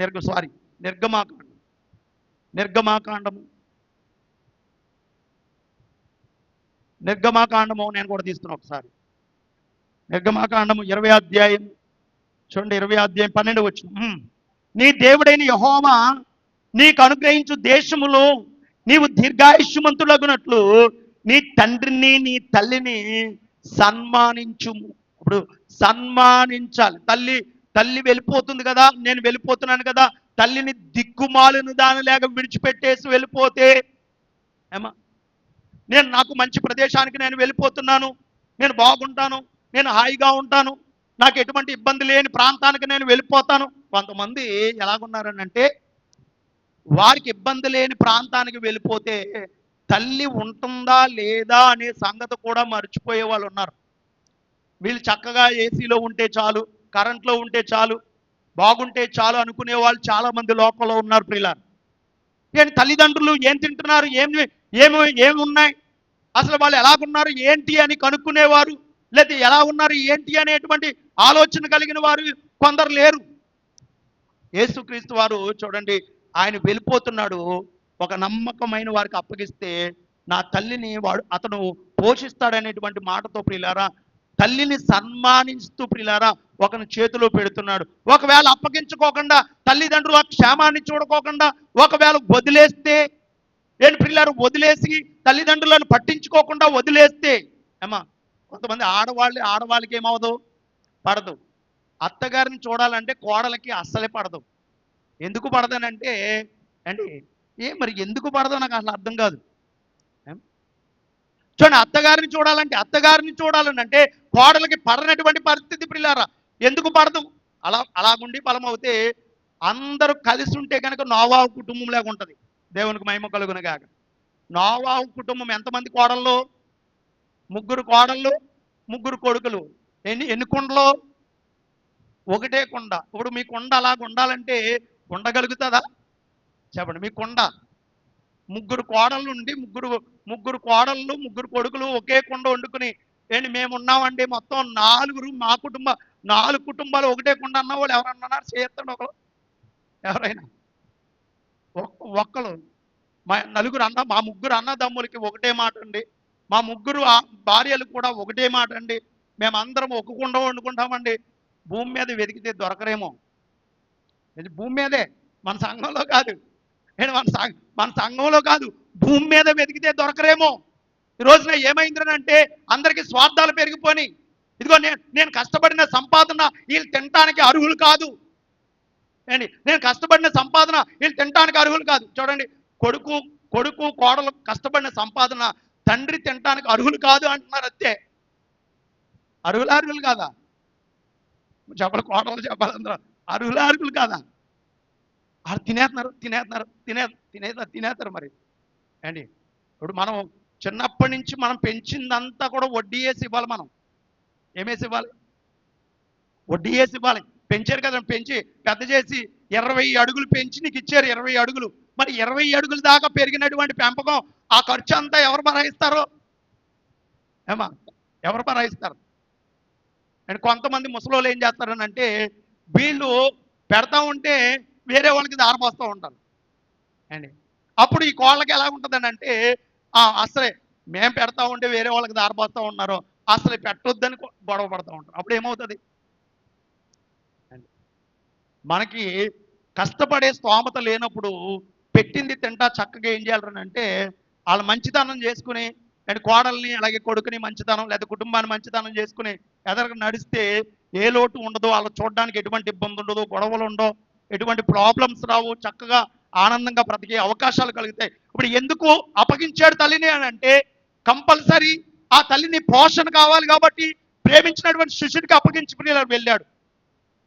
అప్పగించకపోతే ఏమవుతుంది అనేది మనం చూస్తే ఒక మాట, సామెతల గ్రంథం చూడండి, అప్పగించకపోతే ఏమవుతుందంటే 19వ అధ్యాయం 26వ వచనం. సామెతల గ్రంథము 19వ అధ్యాయం 26వ వచనం చదివితే, తండ్రికి కీడు చేసి తల్లిని తరిమివేయువాడు అవమానమును అపకీర్తియు కలగజేయవాడు. అవమానం, అపకీర్తి. ఒకవేళ తండ్రికి కీడు చేసి తల్లిని తరిమేస్తే, తల్లిని వదిలేస్తే వాళ్ళకి ఏం కలుగుతుంది అని అంటే అపకీర్తి కలుగుతుంది. ఇప్పుడు యేసుక్రీస్తు వారు తల్లిని విడిచిపెట్టేసి వెళ్ళిపోయారు అనుకోండి, తల్లి కొడుకులు చూడరు, ఎవరు చూడరు, తల్లి గిన్నెచ్చుకుని వెళ్ళింది అనుకోండి, అప్పుడు యేసుక్రీస్తు వారికి ఎలా ఉంటుంది చెప్పండి? అపకీర్తి. ఏమా, ఇప్పుడు మన అందరికీ ఒక మాదిరి చూపిస్తున్నటువంటి ఈ మాదిరి, దీనిలో ఉన్నటువంటి ఒక మాదిరి ఏంటంటే, ఇదిగో నేను వెళుతున్నాను, సురక్షితమైన ప్రాంతానికి నేను వెళుతున్నాను, నేను పరలోకానికి వెళుతున్నాను, నా తల్లిని శుభ్రంగా చూసుకునేవాడికి ఒకరికి నేను అప్పగిస్తున్నాను, అతను ఎటువంటి లోటు చేయడు, ఆమె కానీ అతడు కానీ చచ్చిపోయేంత వరకు కూడా నా తల్లిని చూసుకుంటాడని ప్రియులారా నమ్మకం కలిగి అప్పగించి వెళ్తున్నాడు. దానిలో మనం నేర్చుకోవాల్సిన విషయం ఏంటంటే తల్లిదండ్రులను మనం సన్మానించాలి. అలా సన్మానించకపోతే కనుక సన్మానిస్తే ఏం జరుగుతుంది అని అంటే, సన్మానిస్తే మనము దీర్ఘాయుష్మంతులం అవుతాం. దేవునికి మహిమ కలుగును గాక. మనకు మేలు కలుగుతుంది. మనము దీర్ఘాయుష్మంతులం అవుతాం, మనకు మేలు కలుగుతుంది. మనం దీర్ఘాయుష్మంతులుగా ఉండాలి, మేలు కలగాలని అంటే నీ తల్లిని నీ తండ్రిని సన్మానించు. వాళ్ళు మంచోళ్ళు కాకపోయినా, చెడ్డోలైనా, దుర్మార్గులైనా, వ్యభిచారులైనా, నీ మాట వినకపోయినా, నీ మీద అబద్ధంగా చెప్పినా, సారీ కౌరులు చెప్పినా, నీ తల్లిదండ్రులు నిన్ను కొట్టాలనుకున్నా, తిట్టాలనుకున్నా, కంపల్సరీ నువ్వు వాళ్ళని చూడాలి. ఏమా చూడాలో విడిచిపెట్టేయాలా? మా వాళ్ళు మంచోళ్ళు కాదండి అంటానికి లేదు అసలే. మంచోళ్ళు కాకపోయినా చూడాలి. చెడ్డోళ్ళండి, వ్యభిచారులు చూడాలి కంపల్సరీ, దొంగతనాలు చూడాలి కంపల్సరీ. ఎన్ని రకాలుగా నీకు చెడ్డ చేసిన అవసరం అదే, నిన్ను చంపేయడానికి ప్లాన్ చేసిన వారిని చూడాలి కంపల్సరీ. అది ధర్మం, దేవుడు పెట్టినటువంటి ధర్మం ప్రియులారా. కంపల్సరీ ఆ తల్లిదండ్రులను మనం ఏం చేయాలంటే సన్మానించాలి. సన్మానించకపోతే ఏమవుతుందంటే మనం భూమి మీద దీర్ఘాయుష్మంతులుగా ఉండలేం. చూడండి, ఒక దినాన్ని ఒక మాట చెప్తాను మీకు అర్థం అవ్వాలంటే. తన తండ్రిని తరిమేసినటువంటి ఒక వ్యక్తి ఉన్నాడు బైబిల్ గ్రంథంలో. ఎవరు? తన తండ్రిని తరిమేస్తున్నటువంటి ఒక వ్యక్తి అబషాలోము. అబషాలోము ఏం చేశాడనంటే తన తండ్రిని తరిమేయాలనేటువంటి ఆలోచన కలిగాడు.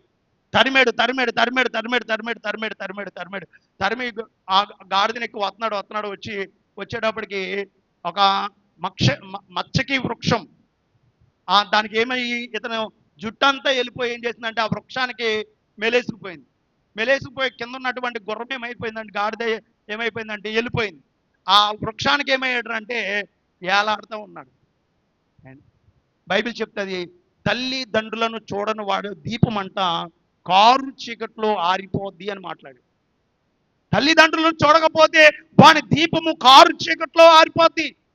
వాళ్ళు చెడ్డోలైనా, దుర్మార్గులైనా, వారు ఎలాంటి వారైనా సరే వారు కంపల్సరీ వారిని చూడాలి. ఒకవేళ చూడకపోతే కనుక మన దీపం ఏమవుతుందంటే కారు చీకట్లో ఆరిపోద్ది అంటున్నాడు. కాబట్టి నువ్వేం చేయాలంటే దీనిని బట్టి మనం నేర్చుకోవాల్సిన పాఠం ఏంటంటే చివరి మాటలు ఆయన అంటున్నాడు, తల్లిదండ్రులను చచ్చేంత వరకు ప్రేమించండి.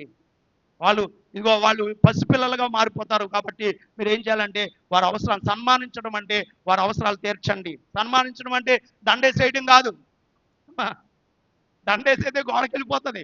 దండేసేయడం కాదు. సన్మానించడం అంటే దండేసేయడం కాదు. ఏం చేయాలంటే వారి అవసరాలు ఏవైతే ఉన్నావో వారి అవసరాలు తీర్చండి అని ప్రియులారా ఆయన లేఖనాల ద్వారా మాట్లాడుతున్నాడు. మూడో మాటగా మనం నేర్చుకున్నటువంటి మాట, నాలుగో మాటగా మనం ఆలోచన చేసినట్లయితే చూడండి, 7 మాటలు ఉన్నాయి కాబట్టి త్వరగా మనం ధ్యానం చేద్దాం ప్రియులారా. చూడండి, ఆ నాలుగో మాటగా మనం ఆలోచన చేస్తే మత్తయి సువార్త 27వ అధ్యాయం 46 వచనాన్ని మనం చదవగలిగితే, చూడండి అందరూ కూడా బైబిల్ గ్రంథం తెరిచి మత్తయి సువార్త 27వ అధ్యాయము 46 వచనం. ఇంచుమించు 3 గంటలైనప్పుడు యేసు ఏలి ఏలి లామా సబక్తాని అని బిగ్గరగా కేక వేశాను. ఆ మాటకు నా దేవా నా దేవా నన్ను ఎందుకు చేయి విడిచితివని అర్థం. చూడండి, ఇక్కడ ఆలోచన మనం చేసినట్లయితే యేసుక్రీస్తు వారు ఆ సిలువలో పలికినటువంటి 4వ మాట మనం ధ్యానం చేస్తున్నాము. అక్కడ అంటున్నాడు, ఆయన ఏం చేశాడంటే 4వ మాటలో ఏమన్నాడంటే 46వ వచనం మనం చదువుతున్నాము. 46వ వచనం, ఏలి ఏలి లామా సబక్తాని బిగ్గరగా కేక వేశాను. ఆ మాటకు నా దేవా నా దేవా నన్ను ఎందుకు చెయ్యి విడిచావు అని మాట్లాడుతున్నాడు. చెయ్యి విడిచాడంట. యేసుక్రీస్తు వారు సిలువలో వేలాడుతూ ఉంటే ఆయన చెయ్యి విడిచిపెట్టాడంట ప్రియులారా. ఎందుకు విడిచిపెట్టవలసి వచ్చింది? యేసుక్రీస్తు వారి నుండి ఆయన ఎందుకు దూరంగా వెళ్ళవలసి వచ్చింది? అంతకుముందు యేసుక్రీస్తు వారు ఆ దేవుడైన యెహోవా ఎలా ఉన్నారు అనేది మనం ఆలోచన చేయగలిగితే ఒక మాట చదువుదాము. యోహాను సువార్త 10వ అధ్యాయము 27వ వచనం చదవండి. యేసుక్రీస్తు వారు దేవుడు ఎలాగున్నారనేది మనం చూడగలిగితే యోహాను సువార్త 10వ అధ్యాయము 27వ వచనం. నా గొర్రెలు నా స్వరము విన్ను, నేను వాటిని ఎరుగుదును, అవి నన్ను వెంబడించును, నేను వాటికి నిత్య జీవం ఇచ్చుచున్నాను గనుక అవి ఎన్నటికి నశింపవు, ఎవడును వాటిని నా చేతిలో నుండి అపహరింపడు. వాటిని నాకిచ్చిన నా తండ్రి అందరికంటే గొప్పవాడు గనుక నా తండ్రి చేతిలో నుండి ఎవడును వాటిని అపహరింపలేడు. నేనును నా తండ్రియును యాకమై ఉన్నామని వారితో చెప్పాను. అంటే తండ్రి ఆయన ఏమై ఉన్నారంట అప్పటి వరకు? యాకమై ఉన్నారు. ఇప్పుడు తండ్రి ఆయన యాకమై ఉన్నారు. ఇప్పుడు సిలువలో వేలాడుతున్నాడు. ఇప్పుడు యేసుక్రీస్తు వారు తండ్రి ఏమై ఉన్నారనంటే వారిద్దరు కూడా ఏమై ఉన్నారనంటే యాకమై ఉన్నారంట. యాకమై ఉన్నప్పుడు చూడండి ప్రియులారా, యేసుక్రీస్తు వారు తండ్రి అయినటువంటి దేవుడు యేసుక్రీస్తు వారిని విడిచిపెట్టి పక్కకు తప్పుకున్నాడండి. 14వ అధ్యాయం యోహాను సువార్త 10వ వచనంలో కూడా ఉంటుంది, ఆయన నేను యాకమై ఉన్నాము అనేటువంటి సంగతి. ఆయన నేను యాకమై ఉన్నామనే సంగతి అక్కడ కూడా కనబడుతుంది ప్రియులారా. చూడండి, ఇక్కడ యాకమైనటువంటి వీరిద్దరు కూడా ఏంటి, వారు ఎప్పుడైతే చెయ్యి విడిచాడంట, చెయ్యి విడిచి ఆయన పక్కకు తప్పుకున్నాడు. ఏమా, చెయ్యి విడిచి పక్కకు తప్పుకున్నాడు. ఎంతసేపు చెయ్యి విడిచాడు? అమ్మా, ఏలి ఏలి లామ సబక్తా అని బిగ్గరగా కేక వేసి కేక వేశాను. ఆ మాటకు అర్థం ఏంటంటే, నా దేవా నన్ను ఎలా చేయి విడిచితివి అనేటువంటి మాట అంట అర్థం ప్రియులారా. ఎందుకు చేయి విడిచాడు, అసలు ఎంతసేపు చేయి విడిచాడు అనేది మనం ఆలోచన చేస్తే ప్రియులారా, చూడండి పరిశుద్ధ లేఖనములో ఎంతసేపు ఆయన చేయి విడిచాడు అనేది మనం ఆలోచన చేస్తే పరిశుద్ధ లేఖనంలో ఒక మాట చదువుదాం. యెషయా గ్రంథం 54వ అధ్యాయం 7వ వచనం చదవండి. 7వ వచనం చూడండి, ఎంతసేపు చేయి విడిచాడంటే నిమిషం మాత్రము నేను నిన్ను విసర్జించి తిని. చూడండి, నిమిషము మాత్రం. ఎంతసేపు అంట, ఇప్పుడు యేసుక్రీస్తు వారిని దేవుడు ఎంతసేపు చేయి విడిచాడంట?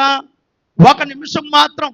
ఇప్పుడు మన ప్రాణం పోవడానికి ఎంతసేపు టైం పడుతుంది అమ్మా? 6 అడుగులు ఉన్నాం కదా మనం, 6 అడుగులు ఎత్తు, 3 అండ్ మంచి బలంగా ఉన్నాం. నేను విర్రవీగుతూ ఉంటాం మన బలాన్ని చూసుకుని. మనలో ఉన్నటువంటి ఆత్మ బయటికి వెళ్ళిపోవడానికి ఎంత టైం పడుతుంది బైబిల్ ప్రకారంగా? నిమిషంలో చచ్చిపోతాడని మనిషి. కరెక్ట్గా నిమిషంలో చచ్చిపోతాడు. ఎంతసేపుల్లో పాతాళానికి వెళ్తుంది? ఒక్క క్షణంలో పాతాళానికి వెళ్ళిపోద్ది. కానీ మనిషి ప్రాణం పోవడానికి ఒక్క నిమిషం. మన ఆత్మ మన శరీరాన్ని విడవడానికంట ఒక్క నిమిషం. అంటే ఇప్పుడు యేసుక్రీస్తు వారి ప్రాణము బయటికి రావడానికి ఎంత టైం పట్టిందంటే ఒక్క నిమిషం పట్టింది. ఆ నిమిషంలో ఏం చేశాడంటే దేవుడు ఆయన నుండి బయటికి వచ్చాడు. దేవునికి మహిమ కలుగును గాక. ఒక్క నిమిషము ఆయనను విడిచిపెట్టేటప్పటికి యేసుక్రీస్తు వారు అంటున్నారు, నా దేవా నన్ను ఎందుకు చేయి విడిచావు నాయనా? నిన్ను విడిచి నేను ఉండలేకపోతున్నాను నాయనా. ఇదిగో నిన్ను విడిచి నేను ఉండలేను నాయన. కంపల్సరీ నీవు నేను యాకమై ఉండాలి. అలా యాకమై నేను ఉండలేను నాయన. రానాయన నన్ను పట్టుకోనాయన అని మాట్లాడుతున్నాడు. ఎన్నిసార్లు విడిచిపెట్టేసాం మనం చేయి చెప్పండి. ఈ మాటను బట్టి దేవుడు చెప్తున్నాడు, ఎన్నిసార్లు దేవునికి దూరంగా మనం ఉన్నాం, ఎన్నిసార్లు ఆయన నిన్ను విడిచిపెట్టేసి ప్రియులారా లోకానుసారంగా మనం తిరుగుతున్నాం. ఈ మాటను బట్టి దేవుడు మనతో మాట్లాడుతున్న విషయం ఏంటంటే, ఆయన మనం ఏమై ఉండాలని అంటే యాకమై ఉండాలి. ఎప్పుడు కూడా ఆయనను మనం విడవకూడదు. ఆయనను మనం విడిచామంటే పరలోకానికి మనం చేరలేం. దేవునికి మహిమ కలుగును గాక. ఇప్పుడు యేసుక్రీస్తు వారు పరలోకానికి వెళ్ళాలని అంటే ఆయన చెబుతున్నటువంటి విషయం ఏంటంటే అండి, పరలోకానికి వెళ్ళడానికి వింటున్నారా? పరలోకానికి వెళ్ళడానికి ప్రియులారా, పరలోకానికి వెళ్ళబోతున్నాడు ఆయన. ఇప్పుడు పరలోకానికి వెళ్ళాలని అంటే ప్రియులారు ఏమై ఉండాలని అంటే ఆయన మనం యాకమై ఉండాలి. ఇక్కడ కూర్చున్న వాళ్ళందరూ కూడా పరలోకానికి వెళ్ళాలని అంటే ఆయన మనం యాకమై ఉండాలి. యాకమై ఉండాలని అంటే మనం ఏం చేయకూడదు అంటే చెయ్యి విడవకూడదు. ఎందుకు చెయ్యి విడవకూడదు అంటే, చెయ్యి ఎప్పుడు విడుస్తామంటే ప్రియులారా, మనం పాపం చేసినప్పుడు చెయ్యి విడుస్తాం. రెండోది, మనం పాపం చేస్తే ఆయన చెయ్యి విడిచేస్తాడు. మనం పాపం చేస్తే ఆయన చెయ్యి విడిచేస్తాడు. అలాగే మనం పాపం చేసినా మనం చెయ్యి విడిచేస్తాం. ఇప్పుడు యేసుక్రీస్తు వారు చెయ్యి ఎందుకు విడిచాడంటే, యేసుక్రీస్తు వారి శరీరం మీద ఏముంది అమ్మా? యేసుక్రీస్తు వారి శరీరం మీద ఏముంది చెప్పండి? శరీరం మీద ఏముంది? యేసుక్రీస్తు వారి శరీరం మీద ఏముంది? మన అందరి పాపాలు ఉన్నాయి. యేసుక్రీస్తు వారి శరీరం మీద ఏముందనంటే మన అందరి పాపాలు ఉన్నాయి. ఇప్పుడు ఆ అందరి పాపాలకి శిక్ష విధించాలి. ఇప్పుడు పిల్లలు యేసుక్రీస్తు వారి శరీరం మీద శిక్ష విధించాలంటే యేసుక్రీస్తు వారిలో దేవుడు ఉన్నాడు అనుకోండి, ఆ శిక్ష విధిస్తే ఆ దెబ్బ తగులుతుందా? తగలదు అసలే. దేవుడు ఆయనకు తోడైందని చెప్పు ఏంటి, కోడి పిల్ల రెక్కల కింద పిల్ల ఉంటే పైన కోడి పెట్టిన కొడతా ఉంటే కింద రెక్కల కింద ఉన్న పిల్లకి దెబ్బ తగులుతుందా? తగలదు. దేవుడు పిల్లలు యేసుక్రీస్తు మీద అలా ఉన్నప్పుడు ఆ కొరడాలతో కొడితే దెబ్బలు తగలవు. సిలువలో వేలాడ చేస్తే ఆయన సిలువలో వేలాడబడినా కానీ ఆయనకి బాధ ఉండదు. పిల్లలు శిక్ష అనుభవించలేడు. కాబట్టి అందరి అందరి పాపములు ఆయన మీద మోపి ఆ పాపములకు శిక్ష విధించాలంటే కంపల్సరీ దేవుడు ఏం చేయాలంటే ఆయన చేయి విడవాలి, ఆయన పక్కకు తప్పుకోవాలి. తప్పుకున్నప్పుడే ఆ దెబ్బలన్నీ కూడా ఆయన అనుభవిస్తాడు. ఆయన అనుభవించి ప్రియులారా మన అందరిని ఏం చేస్తాడంటే నిర్దోషం చేస్తాడు. చూడండి యెషయా గ్రంథము 53వ అధ్యాయం, యెషయా గ్రంథము 53వ అధ్యాయం 10, 11, 12 వచనాలు చూడండి. అక్కడ అంటున్నాడు, అతడు నలగగొట్టుటకు యెహోవాకు ఇష్టమాయను. 53వ అధ్యాయము యెషయా గ్రంథము 53వ అధ్యాయము 10వ వచనం చదువుతున్నాం. అతను నలగగొట్టుటకు యెహోవాకు ఇష్టమాయను, ఆయన అతనికి వ్యాధి కలగజేసెను, అపరాధ పరిహారార్థ బలిగా చెయ్యగా చూడండి అతని సంతానము చూసెను, అతడు దీర్ఘాయుష్మంతుడగును, యెహోవా ఉద్దేశము అతని వలన సఫలమగును, అతడు తనకు కలిగిన వేదనను చూసి తృప్తినందును, నీతిమంతుడైన నా సేవకుడు జనుల దోషములను భరించి తనకున్న అనుభవ జ్ఞానము చేత అనేకులను నిర్దోషులనుగా చేసెను. దేవునికి మహిమ కలుగును గాక. చూడండి పిల్లలు, ఈ రోజున ఇక్కడ చూస్తే చేయి విడవడానికి గల కారణం ఏంటి అని అంటే మనందరి పాపములు ఆయనకి శిక్ష విధించాడంట. మనందరి పాపములను ఆయన మీద మోపెను. ఆ పాపములకు ఏం చేశాడంటే శిక్ష విధించాడు. ఆ శిక్ష విధించిన తర్వాత మనం అందరం ఏమయ్యామనంటే తనకున్న అనుభవ జ్ఞానం చేత మనందరినీ నిర్దోషులనుగా చేశాను. దేవునికి మహిమ కలుగునుగా. శిక్ష పడిపోయింది కాబట్టి ఏంటి, దానికి ప్రాయశ్చిత్తం జరిగిపోయింది కాబట్టి మన అందరం ఏమయ్యా ఉన్నామంటే నిర్దోషులుగా మార్చబడ్డాం. మనం పొందినటువంటి దెబ్బలు, మనం పొందవలసినటువంటి దెబ్బలు, మనము శిక్ష పొందవలసినటువంటి శిక్ష ఆయన మీద పడింది. ఆ శిక్షకు ఏం చేశాడంటే తల ఉంచాడు, ఆ శిక్ష అనుభవించాడు. ప్రియులారా, అనుభవించినప్పుడు దేవుడు ఏం చేశాడంటే ఒక్క నిమిషము ఆయన చెయ్యి విడిచి పక్కకు తప్పుకున్నాడు. ఆయన ప్రియులారా ప్రాణం విడిచాడు. ఆయన ప్రాణం విడిచడం ద్వారా మనకేమొచ్చింది అంటే నిర్దోషులుగా మార్చబడ్డాం. ఆయన చనిపోవడం ద్వారా మనం అందరం కూడా ఏమయ్యాము అంటే నిర్దోషులుగా మార్చబడ్డాం. అలా నిర్దోషులుగా మార్చడానికి ఏం చేశాడనంటే ఆయన దేవునికి వేరుగా ఉండే ప్రియులారా దేవుని విడిచిపెట్టి ఆయన ఏం చేశాడంటే ఆయన నిర్దోషులుగా చేశాడు. ఈ రోజున మనం అందరం కూడా బాగా గమనించండి. అనేకులను రక్షించడానికి మనం ఏం చేయాలంటే దేవుడు దీన్ని బట్టి మనం తెలుసుకోవాల్సిన విషయం ఏంటంటే ఆ దేవుడు మనము ఏకమై ఉండి అనేకులను నిర్దోషులుగా కాపాడడానికి మనము రాత్రనక పగలనక మరణం వరకు మన ప్రాణం పెట్టి అనేకులను నిర్దోషులను చేయాలి. దేవునికి మహిమ కలుగునుగా. మన ప్రాణం పెట్టి చూడండి, యేసుక్రీస్తు వారు ప్రాణం పెట్టి అనేకులను నిర్దోషులుగా చేశాడు. అలాగే మనం కూడా ఏం చేయాలంటే క్రీస్తు మిగిల్చిన శ్రమలలో మన వంతుగా మన శరీరమందు మనము ప్రియులారా బాధ అనుభవించి అనేకులను మనం ఏం చేయాలంటే నిర్దోషులుగా మార్చాలి. మనం ఎంత సుకుమారులం అంటే సుకుమారులు మనం వింటున్నారా? ఏం మారులమంట? సుకుమారం కలిగినటువంటి వాళ్ళం. అసలే శ్రమ అనుభవించడానికి ఇష్టపడని వారు ఎవరు అంటే మనమే. బాగా గుర్తుపెట్టుకోనండి. శ్రమ అంటే ఇష్టపడం. బాగా గమనించండి. భూమి మీద ఉండగా మనకి సుఖం కావాలా, శ్రమ కావాలా? చెప్పాలి, అందరూ కూడా చెప్పాలి. భూమి మీద ఉన్నటువంటి మనందరికీ సుఖం కావాలా, శ్రమ కావాలా? ఎవరి నోటంటే మాట రావట్లేదు. ఎందుకంటే అందరికీ ఏం కావాలి? సుఖంగా బతకాలనే ఆలోచన. ఒకటే గుర్తుపెట్టుకోనండి, భూమి మీద బ్రతుకుతున్నప్పుడు మనము సుఖంగానే బ్రతకాలి. కానీ ఎలా బ్రతకాలని అంటే ప్రియులారా దేవుని సువార్త పనిలో నలిగిపోతూ బ్రతకాలి.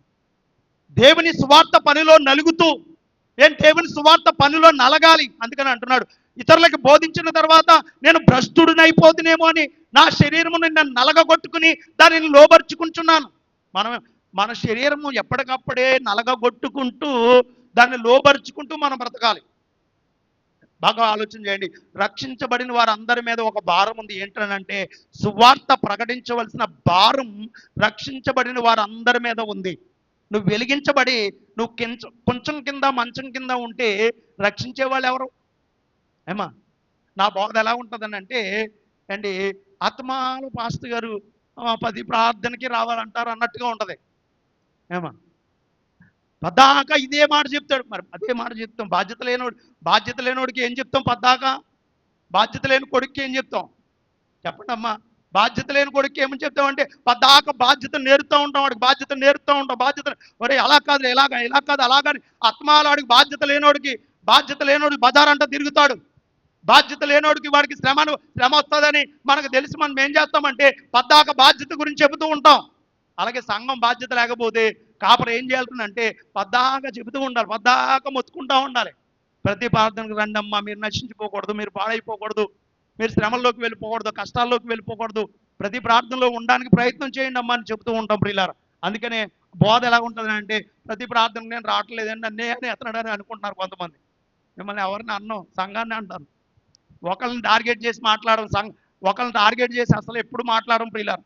ఒకవేళ ఆ దెబ్బ తగిలితే నువ్వు అనుకోవాలి, నేను రావట్లేదు కాబట్టి నాకు నొప్పి తగిలింది అనుకోవాలి అమ్మా. నేను రావట్లేదు కాబట్టి నేను మార్చుకోవాలనుకోవాలి తప్ప పాస్టర్ గారు పద్దాక నన్నే అంటున్నారు కాబట్టి నేను రాను ఇంకా అనుకోకూడదు. ఇంకా అని కొంతమంది ఇలాంటి మూఢత్వం కలిగిన వాళ్ళు ఉన్నారు. పద్దాక నన్నే అంటున్నాడు. ఒక రోజు రాకపోయేటప్పటికి ప్రసంగం చేసేస్తాడు ఆయన.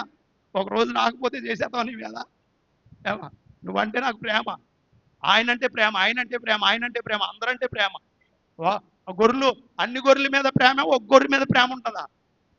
అన్ని క్షేమంగా ఉండాలి, అన్ని సుఖంగా ఉండాలి, అన్ని బాగోవాలని కోరుకునేది కాపరి ప్రియులారా.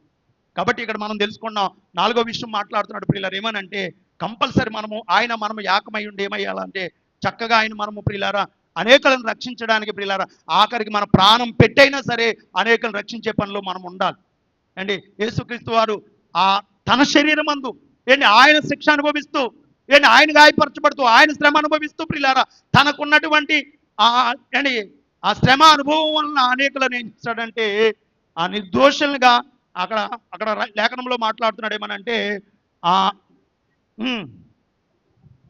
10వ వచనంలో మాట్లాడతాడు కదండి, అతన్ని నలగొట్టుటకు యెహోవాకు ఇష్టమాయను, ఆయన అతనికి వ్యాధి కలగజేశాను. ఇంకా మనం చూడగలిగితే 11వ వచనం, అతడు తనకు కలిగిన వ్యాధులను చూసి తృప్తి నొందెను. చూడండి, వ్యాధులను చూసి తృప్తి నొందాడు. తృప్తి నొందడం అంటే దాని వెనకాల ఏంటంటే కొంతమంది రక్షణ ఉందని తృప్తి. ఒక ఉదాహరణ మీకు చెప్తాను ప్రియులారా. గర్భిణీ స్త్రీలుగా ఉన్నప్పుడు పిల్లలు కనేటప్పుడు ఏడుస్తారా, నవ్వుతారా? పిల్లలు నొప్పులు వచ్చినప్పుడు ఏడుస్తారా, నవ్వుతూ ఉంటారా? ఏడుతారు, కేకలేసేస్తారు, అమ్మో బాబు అంటూ ఉంటారు. అండ్ ఎందుకంటే మహాబాధ, అది మామూలు బాధ కాదు. నేను కైకలూరులో ఒక ఆవిడ డెలివరీ అవుతూ ఉంటే ఆ పక్కన కూర్చున్నాను అండ్ బయట కూర్చున్నాం. ఆవిడ గదిలో డెలివరీ అవుతుంటే ఆవిడ ఏమని అంటుందంటే, అమ్మో నేను చచ్చిపోతున్నాను, నన్ను చంపేయండి, పీకెట్ నొక్కేయండి, నన్ను చంపేయండి అంటుంది, కేకలేసేస్తుంది. వెళ్ళేది ఆపరేషన్ చేసేయండి, నేను బతకలేను, చచ్చిపోతాను అంటుంది పిల్ల. అంటే ఒక డెలివరీ అవడము అంత బాధ. ఇప్పుడు ఆ పిల్లోడు బయటికి రాగానే ఏడుస్తారా, నవ్వుతారా? పిల్లోడు బయటికి రాగానే మీ ముఖంలో ఎంత ఆనందం వచ్చేది. మరి ఇందాక ఏడుపంతా ఏం చేసావంటే వీడు పుట్టగానే ఏమైపోయావంటే అది మర్చిపోయావు. అందుకని ఆయన అంటున్నాడు అండి, వాళ్ళకి ఆ కలిగిన వేదనను చూసి తృప్తి నొందెను. నీతిమంతుడైన నా సేవకుడు జనుల దోషమును భరించి తనకున్న అనుభవ జ్ఞానం చేత అనేకులను నిర్దోషులుగా చేశాడు. అప్పటికి ఆయన కలిగిన బాధ అంతా తృప్తితో అనుభవించాడు. తల్లి కలిగిన వేదన ఎలాగైతే బిడ్డ జన్మనిచ్చిందో అప్పుడు ఎలాగైతే తృప్తి పడుతుందో అలాగే ఒక వ్యక్తికి నిర్దోషత్వాన్ని కలిగించేటప్పటికంట యేసుక్రీస్తు వారికి ఏం కలిగిందంటే తృప్తి కలిగిందంట. అలాగే మనం ఏం చేయాలంటే మనం కష్టపడుతున్నటువంటి కష్టానికి కొంతమంది రక్షించబడుతున్నారని మనం తెలుసుకున్నప్పుడు ఆ కష్టము మనం ఎలా కష్టపడాలంటే తృప్తితో కష్టపడాలి. పరిచర్లో కానివ్వండి, సంఘంలో కానివ్వండి, సువార్త పనిలో కానివ్వండి, ఏ పనిలోనైనా సరే కష్టపడుతున్నప్పుడు తృప్తితో నేను ఇది కష్టపడుతున్నాను, దీని వెనకాల సువార్త ప్రకటించబడుతుంది, ఒక్క ఆత్మ రక్షించబడితే నాకు ఆనందం అని మనం ఏం చేయాలంటే తృప్తితో చేయాలి ఏ పనైనా సరే. అలాగే యేసుక్రీస్తు వారు తృప్తితో చేశారు, అనేకులను రక్షించారు.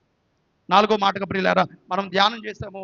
5వ మాటగా మనం చూడగలిగితే ప్రియులారా చూడండి, ఒక మాట చదువుదాం. యోహాను సువార్త 19వ అధ్యాయం 28వ వచనాన్ని మనం చదవగలిగితే, అటు తరువాత సమస్తమును అప్పటికి సమాప్తమైనదని యేసు ఎరిగి లేఖనము నెరవేరినట్లు నేను దప్పికొనుచున్నానని అనేను. చూడండి, ఇక్కడ లేఖనము నెరవేరినట్లు ఆయన ఏం చేస్తున్నాడనంటే నేను దప్పికొనుచున్నాను. ఏమవుతుందని చెప్పాడంట, దప్పికొన్నాను, దాహం వేస్తుంది నాకు అన్నాడంట. ఎప్పుడైనా ఆయన సువార్త రాత్రనక పగలనక కష్టపడ్డాడు, ఎండల్లో తిరిగాడు, కోణల్లో తిరిగాడు, పుట్టల్లో తిరిగాడు, అనేక రకాలుగా సువార్త ప్రకటించాడు. ఎప్పుడైనా దాహమైందని అన్నాడా అని అంటే అనలేదు. ఇలా దాహాలలో చాలా దాహాలు ఉంటాయి. ఏంటి దాహాలలో చాలా దాహాలు ఉంటాయి ప్రియులారా. దాహం వేస్తుంది అని అంటే ఆ దాహంలో చాలా దాహాలు ఉంటాయి. ఏంటి ఈ దాహాలు అని అంటే కొంతమంది ఏంటి సంపాదన దాహం, ఇంకా కొంతమంది ఉద్యోగ దాహం, ఇంకా కొంతమందికి వ్యాపార దాహం, అలాగే ఇంకా పాప దాహం కలిగినటువంటి వాళ్ళు అనేక మంది ఉంటారు. ఏంటి ఇంకా అలా చూస్తూ ఉంటే ఈయనకి ఏ దాహం అని అంటే ఆత్మల దాహం. ఏ దాహం అంట? ఏంటి ఆత్మల దాహం. ఏంటి చనిపోతున్నటువంటి సమయాలలో కూడా ఆయనకి ఎటువంటి దాహం కలిగి ఉందంటే ఆత్మదాహం కలిగి ఉంది. ఇదిగో చచ్చిపోతున్నప్పుడు కూడా ఎవరినో ఒకరిని రక్షించాలనేటువంటి ఆలోచన కలిగిన వాడిగా ఉన్నాడు. చచ్చిపోతున్నప్పుడు కూడా ఎవరో ఒకరిని రక్షించాలి అనేటువంటి దాహం కలిగిన వాడిగా ఉన్నాడు. ఎప్పుడైనా దాహం కలిగి ఉన్నాడంటే ఒక మాట మనం చూద్దాం ప్రియులారా. ఆయన ఏమై ఉన్నాడు ఆకలి గురించి, దాహం గురించి అనేది మనం ఆలోచన చేస్తే ఒక మాట యోహాను సువార్త 4వ అధ్యాయం చూడండి ఏమై ఉన్నాడు అనేది మనం చూడగలిగితే. యోహాను సువార్త 4వ అధ్యాయము 34వ వచనం చదువుతాం ఒక మాట. యేసు వానిని చూసి నన్ను పంపిన వాని చిత్తము నెరవేర్చుటయు ఆయన పని తుదముట్టించుటయు నాకు ఆహారమై ఉన్నదని వారితో చెప్పాడంట పిల్ల. చూడండి తన శిష్యులు అడుగుతున్నారు, ఏమని అడుగుతున్నారు అంటే భోజనానికి రమ్మని పిలుస్తున్నారు.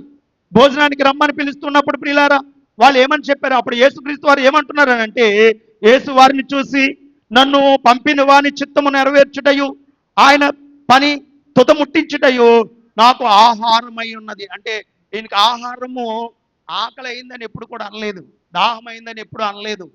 ఏంటి మరి ఆహారము, దాహం ఏంటి, ఆహారం ఏంటి అని అంటే దేవుని పని తుదముట్టించటే ఆయనకి దాహం. దేవుని చిత్తాన్ని నెరవేర్చడమే ఆయనకి దాహమై ఉన్నది. ఏమా వింటున్నారా?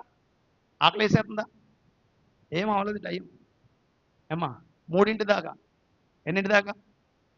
3 దాకా అండి. 3 దాకా ఉండాలి అండి. జాగ్రత్తగా వినండి.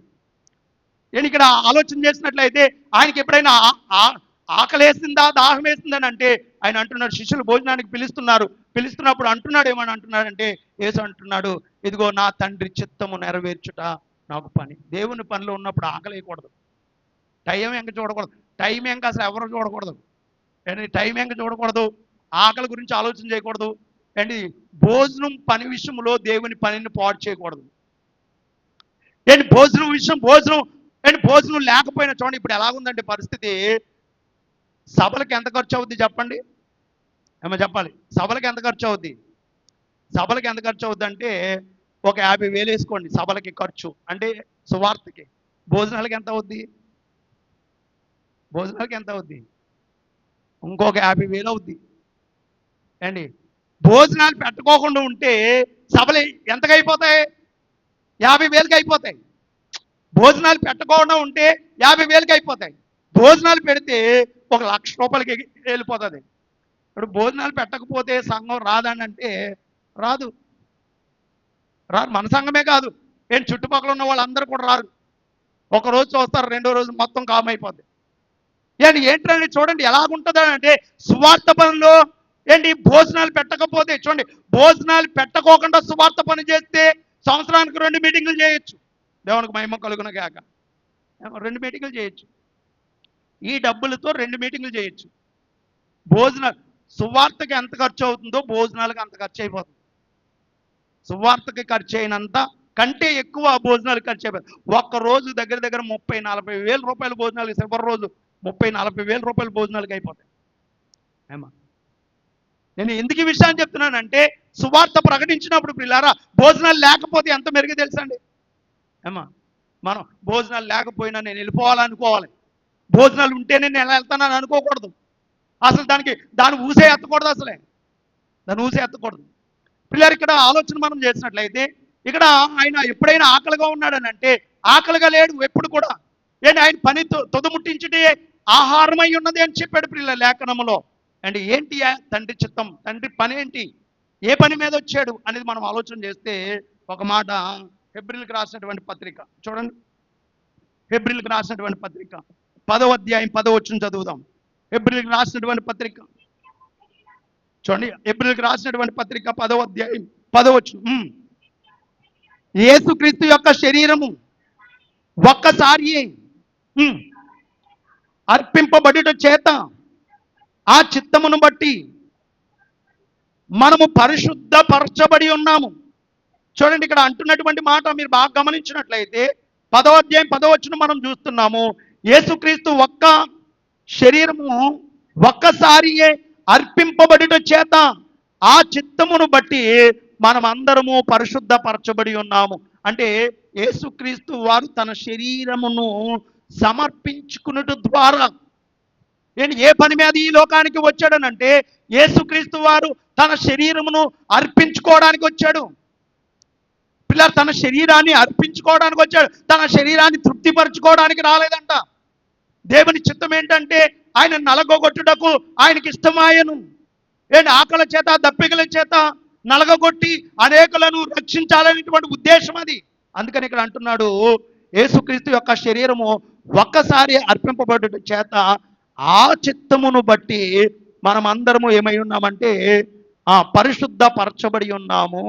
ఒకవేళ అది ఆయన నలగొట్టబడకపోతే గనక మనం ఏమమ్మంటే పరిశుద్ధపరచబడము. దేవుని చిత్తము యేసుక్రీస్తు వారు చేయకపోతే భూమి మీదకు వచ్చి దేవుని చిత్తము యేసుక్రీస్తు వారు నెరవేర్చకపోతే గనక మనకి రక్షణ లేదు, మనం రక్షించబడలేము. కాబట్టి రక్షించబడాలని ఉద్దేశంతో ఆయన ఏం చేశాడనంటే ఆయన అంటున్నాడు, ఆహారం కాదు కావాల్సింది నాకు, లేకపోతే దాహం కాదు కావాల్సింది నాకు, దేవుని పని తుదముట్టించుటయే, దేవుని చిత్తము నెరవేర్చుటయే నాకు పని. అంటే మిమ్మల్ని అందరినీ రక్షించడమే నా పని అంటున్నాడు. తిండి కాదు ముఖ్యం, త్రాగుడు కాదు ముఖ్యం, నాకేంటనంటే మంచినీళ్ళు కాదు, లేకపోతే తిండి కాదు, నాకేం కావాలనంటే మిమ్మల్ని అందరినీ రక్షించడమే నా పని. ఆ పని తుదముట్టించేదాకా ఆ పని నాకు ఆహారము పానమునై ఉన్నది అన్నాడు. దేవునికి మహిమ కలుగునగాక. ఈ పని చేసేదాకా నేను నీళ్ళు ముట్టుకొని అన్నం తిన్నా అంటాం కదా మనం. మీ ఆడవాళ్ళు కూడా బాగా ఎక్కువ అలవాటు, బట్టలన్నీ అయిపోవాలి అప్పుడు టిఫిన్ చేస్తాను, అన్నీ అయిపోవాలి మీకు. ఈలోగా కలితిరి కింద అడిపోయినా పర్లేదు మధ్యలో. మీరు అనుకున్న పని అనుకున్నట్టుగా మా అమ్మ ఉన్నది, షుగర్ అంతా డౌన్ అయిపోయేదాకా ఉంటుంది, చేతనే ఉంటుంది, మధ్యలో టిఫిన్ చేయొచ్చు కదా. మొన్న 2 సార్లు షుగర్ డౌన్ అయిపోయింది. పని అయిపోవాలి పని అయిపోవాలి పని పని అయిపోవాలి పని అయిపోవాలి పని అయిపోవాలి. ఆ పని చేస్తూ ఉండగా నువ్వు కలిదిరిగి పడిపోయినా పర్లేదా?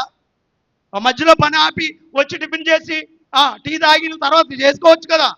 కొంతమంది బ్రష్ కూడా చేయాలి, 11ంటికి తోముతూ ఉంటారు ఇలాగ. అండ్ 11ంటికి లేకపోతే 10ంటికి ఇవన్నీ అయిపోయిన తర్వాత సెలైనప్పుడు గోసి తీసేసి అప్పుడు బ్రష్ ఎట్టుకుని నోట్లు ఎట్టుకుని అప్పుడు ఇలాగ తోమిదప్పటికి 11ంటికి 10ంటికి బ్రష్ చేస్తావా నువ్వు? అమ్మా కొంతమంది ఆడవాళ్ళు అంతే, అలాంటి వాళ్ళు ఉన్నారు అండి. బాగా గమనించండి, 5 గంటలు లేచి చక్కగా గుణవతి అయినటువంటి భార్య అండి ఎప్పుడు లేగాలంట ఏమండి? గుణవతి అయినటువంటి భార్య ఎప్పుడు లేగాలండి? కనీసం 5ంటికన్నా లేగాలి. 5ంటికి లేచి 6ంటి దాకా దేవుని పని చేయాలి. 6ంటి దాకా అండి దేవునికి మన కుటుంబం కొరకు దేవునికి ప్రార్థన చేసుకోవాలి, వాక్యం చదువుకోవాలి. 6ంటి దాకా తెల్లారదు కాబట్టి ఈ 6ంటి వరకు మిమ్మల్ని ఇబ్బంది పెట్టేవాళ్ళు ఎవరు ఉండరు కాబట్టి తెల్లారేగానే మీ ఆయన తీయటమంటాడు. ఆ టయానికి దేవుని పని అయిపోవాలి. అలాగ అయిపోయేటట్లుగా మీరు ఏం చేయాలంటే ఖాళీ చూసుకోవాలి. మీరు లేకపోవడమే, లేచిన తర్వాత సీపు పెట్టుకుని 10ంటి దాకా ఊడుతూనే ఉన్నారనుకోండి, చేస్తానే ఉన్నారనుకోండి, ఇంకా మీరు ఎందుకు పనికిరారు, ఉపయోగాలు ఉండవు, కుటుంబాలు బాగుపడవు అండి. ఇప్పుడు మన వాళ్ళు ఏమైందిరంటే దగ్గర పడుకునేటప్పటికి 11, 12 అయిపోతుంది. ఇప్పుడు 11, 12, 1 గంట అయిపోయిన వాళ్ళు ఎప్పుడు లెగుతారు? హైదరాబాద్ వెళ్ళాం మనం, అప్పుడు హైదరాబాద్ వెళ్ళాం, వాళ్ళకి 2ంటికి పడుకుంటారు. 11, 12, 1 గంట, 2ంటికి 1 గంటకి 2ంటికి మధ్యలో పడుకుంటారు. వాళ్ళు లేచేది 8ంటికి 9ంటికి లెగుతారు. 8 గంటలు లేచి అడావిడిగా క్యారేజీలు పెట్టేసుకుని డ్యూటీలకు పరిగెత్తుకు వెళ్ళిపోతూ ఉంటారు అండి. 8ంటికి 9ంటికి లెగుతూ ఉంటారు వాళ్ళు. నేను ఎందుకు ఈ విషయాన్ని చెప్తున్నానంటే ఇక్కడ ప్రియులారా యేసుక్రీస్తు వారు ఏంటని అంటే ప్రియులారా ఆయన అంటున్నాడు, ఏమని చెప్పాడంట, ఒక్కసారి అర్పించబడుట చేత ఆ చిత్తమును బట్టి మనము పరిశుద్ధపరచబడ్డాం. అంటే ఆయన ఆకలి దప్పికలు విడిచిపెట్టి ఆయన మనందరి కొరకు శరీరము నలగొట్టి మనందరినీ రక్షించాడు. ఆయన అంటున్నాడు, అందరిని రక్షించేంత వరకు నేను ఆకలి లేదు, దప్పిక లేదు అన్నటువంటి దేవుడు. పిల్లలు ఆయన అలా అలా మాట్లాడి శివరాకర్లో నేను దప్పికున్నాను అని మాట్లాడుతున్నాడు. అంటే ఆయన ఇంకా చివరిలో అంటున్నాడు, నేను ఎవరో ఒకరిని రక్షించాలి.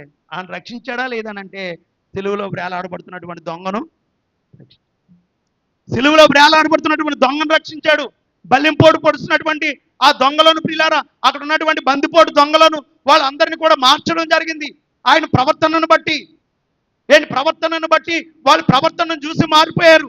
ఏమా మీరు కూడా వాక్యం మీ భర్తల్ని మార్చాలంటే మీరు వాక్యం చెప్పి మార్చాలా, ఇంకేమైనా మార్చొచ్చా? ఏమో చెప్పాలి. మీ భర్తల్ని తాగుబోతు భర్తల్ని మార్చాలని అంటే వాక్యం చెప్పే మార్చాలా, ఇంకేమైనా మార్చొచ్చా? ఎలాగన్నా మీ ప్రవర్తనను బట్టి మార్చొచ్చు. మరి మీ ప్రవర్తన ఎలా ఉంటుందని అంటే నోరేసి పడిపోతారు. మరి ఎలా మారుతారు? నోరేసి పడిపోతే ఎలా మారుతారు? మృదువైన మాట క్రోధమును చల్లార్చును, నొప్పించు మాట క్రోధమును. నొప్పించు మాట మాట్లాడితే అండ్ వస్తూ ఉంటారు, వచ్చినోడు కొనక ఒక మంచినీళ్ళు ఇచ్చి మాట్లాడదామంటే మాట్లాడరు. ఇప్పుడు దాకా ఎక్కడికి వెళ్ళావు అంటారు.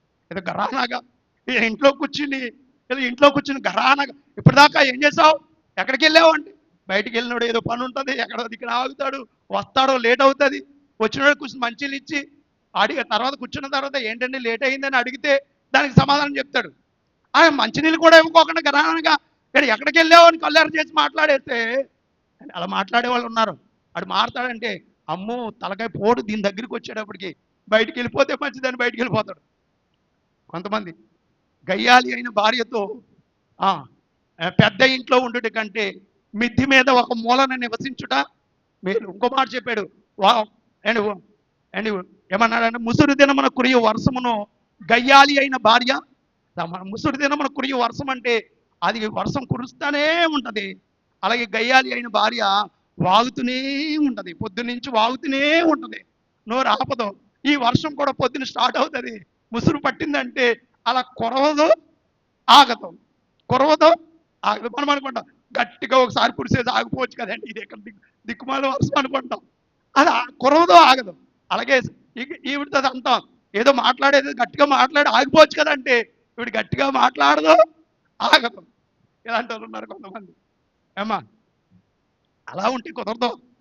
అండ్ భార్య భర్తల మధ్యలో అసలే గొడవే రాకూడదు. ఎందుకు రాకూడదంటే ఎప్పుడైనా మన శరీరానికి దెబ్బలాట వస్తుందా అండి? మన చెయ్యి ఎప్పుడన్నా మన చెయ్యి మన నోరుని ఎప్పుడన్నా కొట్టిందా?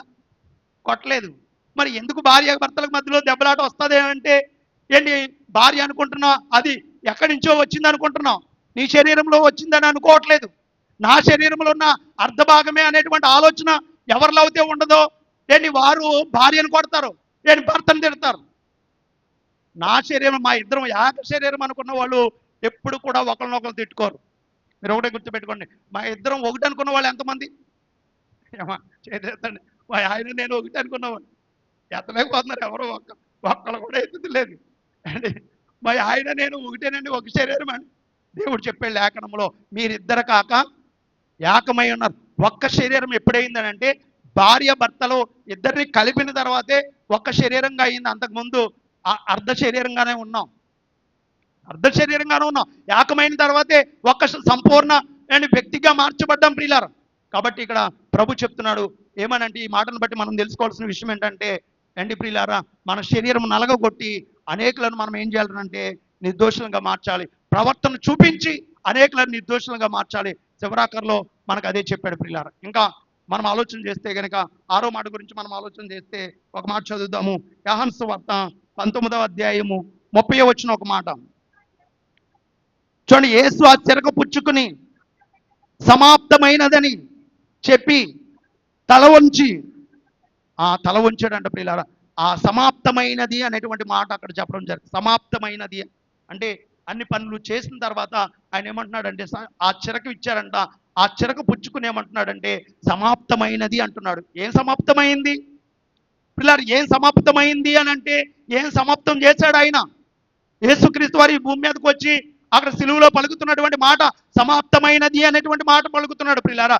ఏం సమాప్తం చేశాడనంటే ఒక మాట చదువుతాం ప్రియులారా. యోహాను సువార్త 17వ అధ్యాయం 4-5 వచనాలు. చేయుటకు నీవు నాకు ఇచ్చిన పని నేను సంపూర్ణముగా నెరవేర్చి తిని ఆ భూమి మీద నిన్ను నేను మహిమపరిచితిని.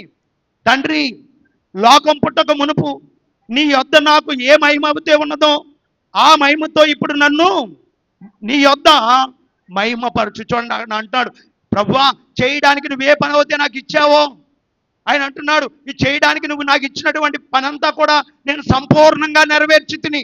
ఈ మాటను బట్టి మనం నేర్చుకున్నటువంటి పాఠం ఏంటంటే, యేసుక్రీస్తు వారు మనకి ఏ పని అయితే ఇచ్చాడో ఆ పని మన జీవితంలో సంపూర్ణంగా నెరవేర్చాలి.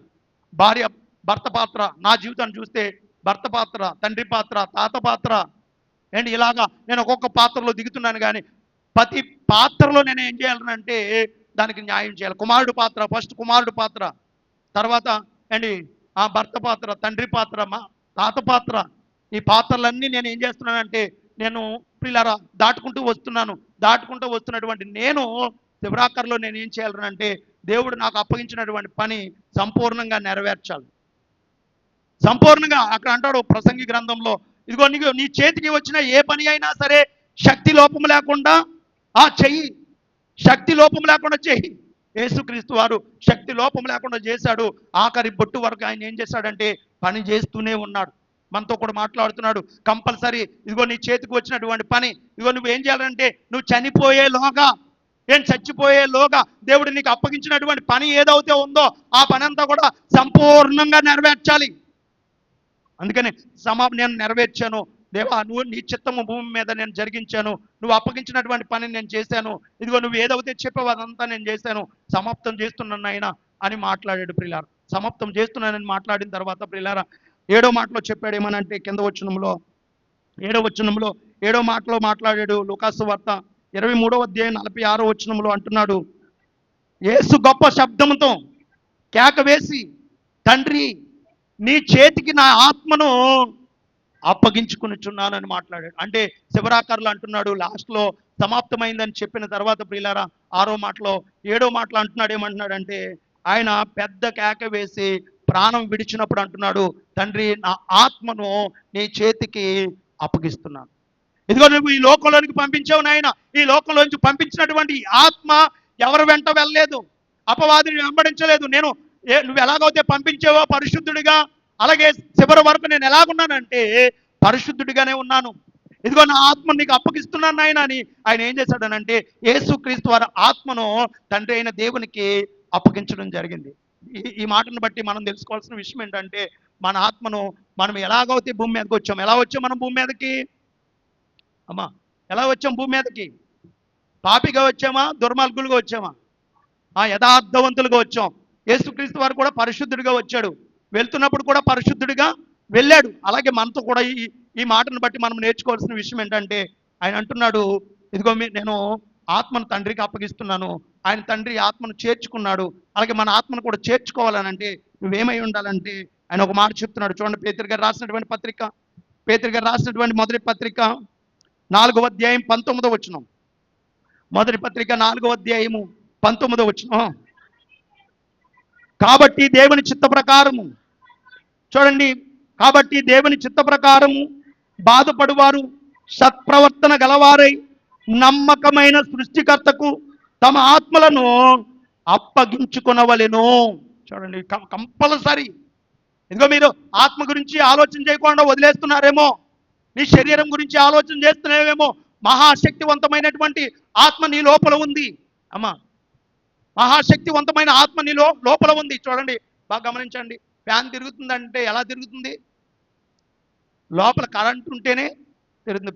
కరెంట్ లేదనుకోండి, అది ఏమవుతుంది? ఆగిపోద్ది. ఇంకో విషయం చెప్తున్నాను. ఇప్పుడు మనలో ఉన్నటువంటి ఆత్మ ఉంది కాబట్టి మన కళ్ళు వెలుగుతున్నాయి, మన చేతులు ఆడుతున్నాయి. చూడండి, ఫ్యాన్ కరెంట్ లేకపోతే ఎలా ఆగిపోద్దో మనలో ఉన్న ఆత్మ బయటకు వచ్చేస్తే మనం కూడా ఆగిపోదాం, బిగిసిపోదాం, తిప్పినా తిరగం. ఏంటి అది చేయెత్తి తిప్పామనుకోండి, ఎంతసేపు తిప్పుతాం? తిప్పలేము. ఎంతసేపు తిప్పుతాం? అలాగే మనం కింద అడిపోయామనుకోండి, ఆత్మ బయటికి వెళ్ళిపోయింది అనుకోండి, ఎంతసేపు చేయి లేపుతాం? లేపుతామంటే కింద అడిపోతూ ఉంటుంది. మళ్ళీ నోరు ఇప్పి మాట్లాడమంటే నోరు పగలు తీస్తే మాట వస్తుందా అంటే మాట రాదు. అంటే అందులో కరెంట్ ఎలాగైతే ఉందో మన లోపల ఆత్మ కూడా ఉంది. అంటే ఆత్మ ఉంటేనే పనిచేస్తుంది. ఆత్మ రేపటి దినాన దేవునికి అప్పగించాలి. అప్పగించేలోగా నువ్వు ఎలా ఉండాలని అంటే శరీరమునకు ఆత్మకును పట్టిన కల్మషమును కడిగి వేసుకుని సిద్ధంగా ఉన్నాను. యేసుక్రీస్తు వారు సిద్ధంగా ఉన్నారు కనుకనే తండ్రికి ఆత్మను అప్పగించేశారు. ఒకవేళ మనం సిద్ధంగా లేకపోతే కనుక ఆయన అంటున్నాడు ఈ పాఠం ద్వారా ఏమని అంటున్నాడంటే, ఇదిగో నీ ఆత్మకు శరీరమునకు పట్టిన కల్మషమును కడిగి వేసుకుని నువ్వు సిద్ధంగా ఉండు అని మాట్లాడు. ఈ 7 మాటలను బట్టి మనము ఏం నేర్చుకోవాలని అంటే, ఇందులో ఉన్నటువంటి గుణ లక్షణాలను మనం నేర్చుకోవడానికి యేసుక్రీస్తు వారు శివరాకర్లో 7 మాటలు పలికి ఏం చేశారని అంటే ఈ లోకాన్ని విడిచి వెళ్ళడం జరిగింది. 7 మాటలను ధ్యానం చేసుకోవడం ఎంత ముఖ్యమో, ఏమా 7 మాటలను ధ్యానం చేయడం ఎంత ముఖ్యమో, 7 మాటల ప్రకారంగా జీవించడమో అంతకంటే మరీ ఎక్కువ ముఖ్యమై ఉన్నది. కాబట్టి మీరందరూ కూడా ఆలోచన చేసి అర్థం చేసుకుని ఒక్కొక్క మాటను మీరు ధ్యానం చేశాం కనుక ఈ మాటలన్నీ ఆలోచన చేసి ప్రతి ఒక్కరు కూడా ఈ మాటల ప్రకారంగా జీవించాలని మనసారా కోరుకుంటూ ఈ మాటలు దేవుడు మన వెనుకడిలో దీవించి ఆశీర్వదించి ఫలింపచేయునుగాక. ఆమేన్. ప్రార్థన చేద్దాం. మోకరించండి, ప్రార్థన చేసుకుందాం. అందరూ మోకరించండి, ప్రార్థన చేసుకుందాం. దేవా, ఎంతవరకు నైనా ఇదిగో తండ్రి మీ కుమారుని నిలబెట్టుకుని నాతో మాతో అందరితో మీరు మాట్లాడిన విధానాన్ని బట్టి మీకు వందనాలు తండ్రి.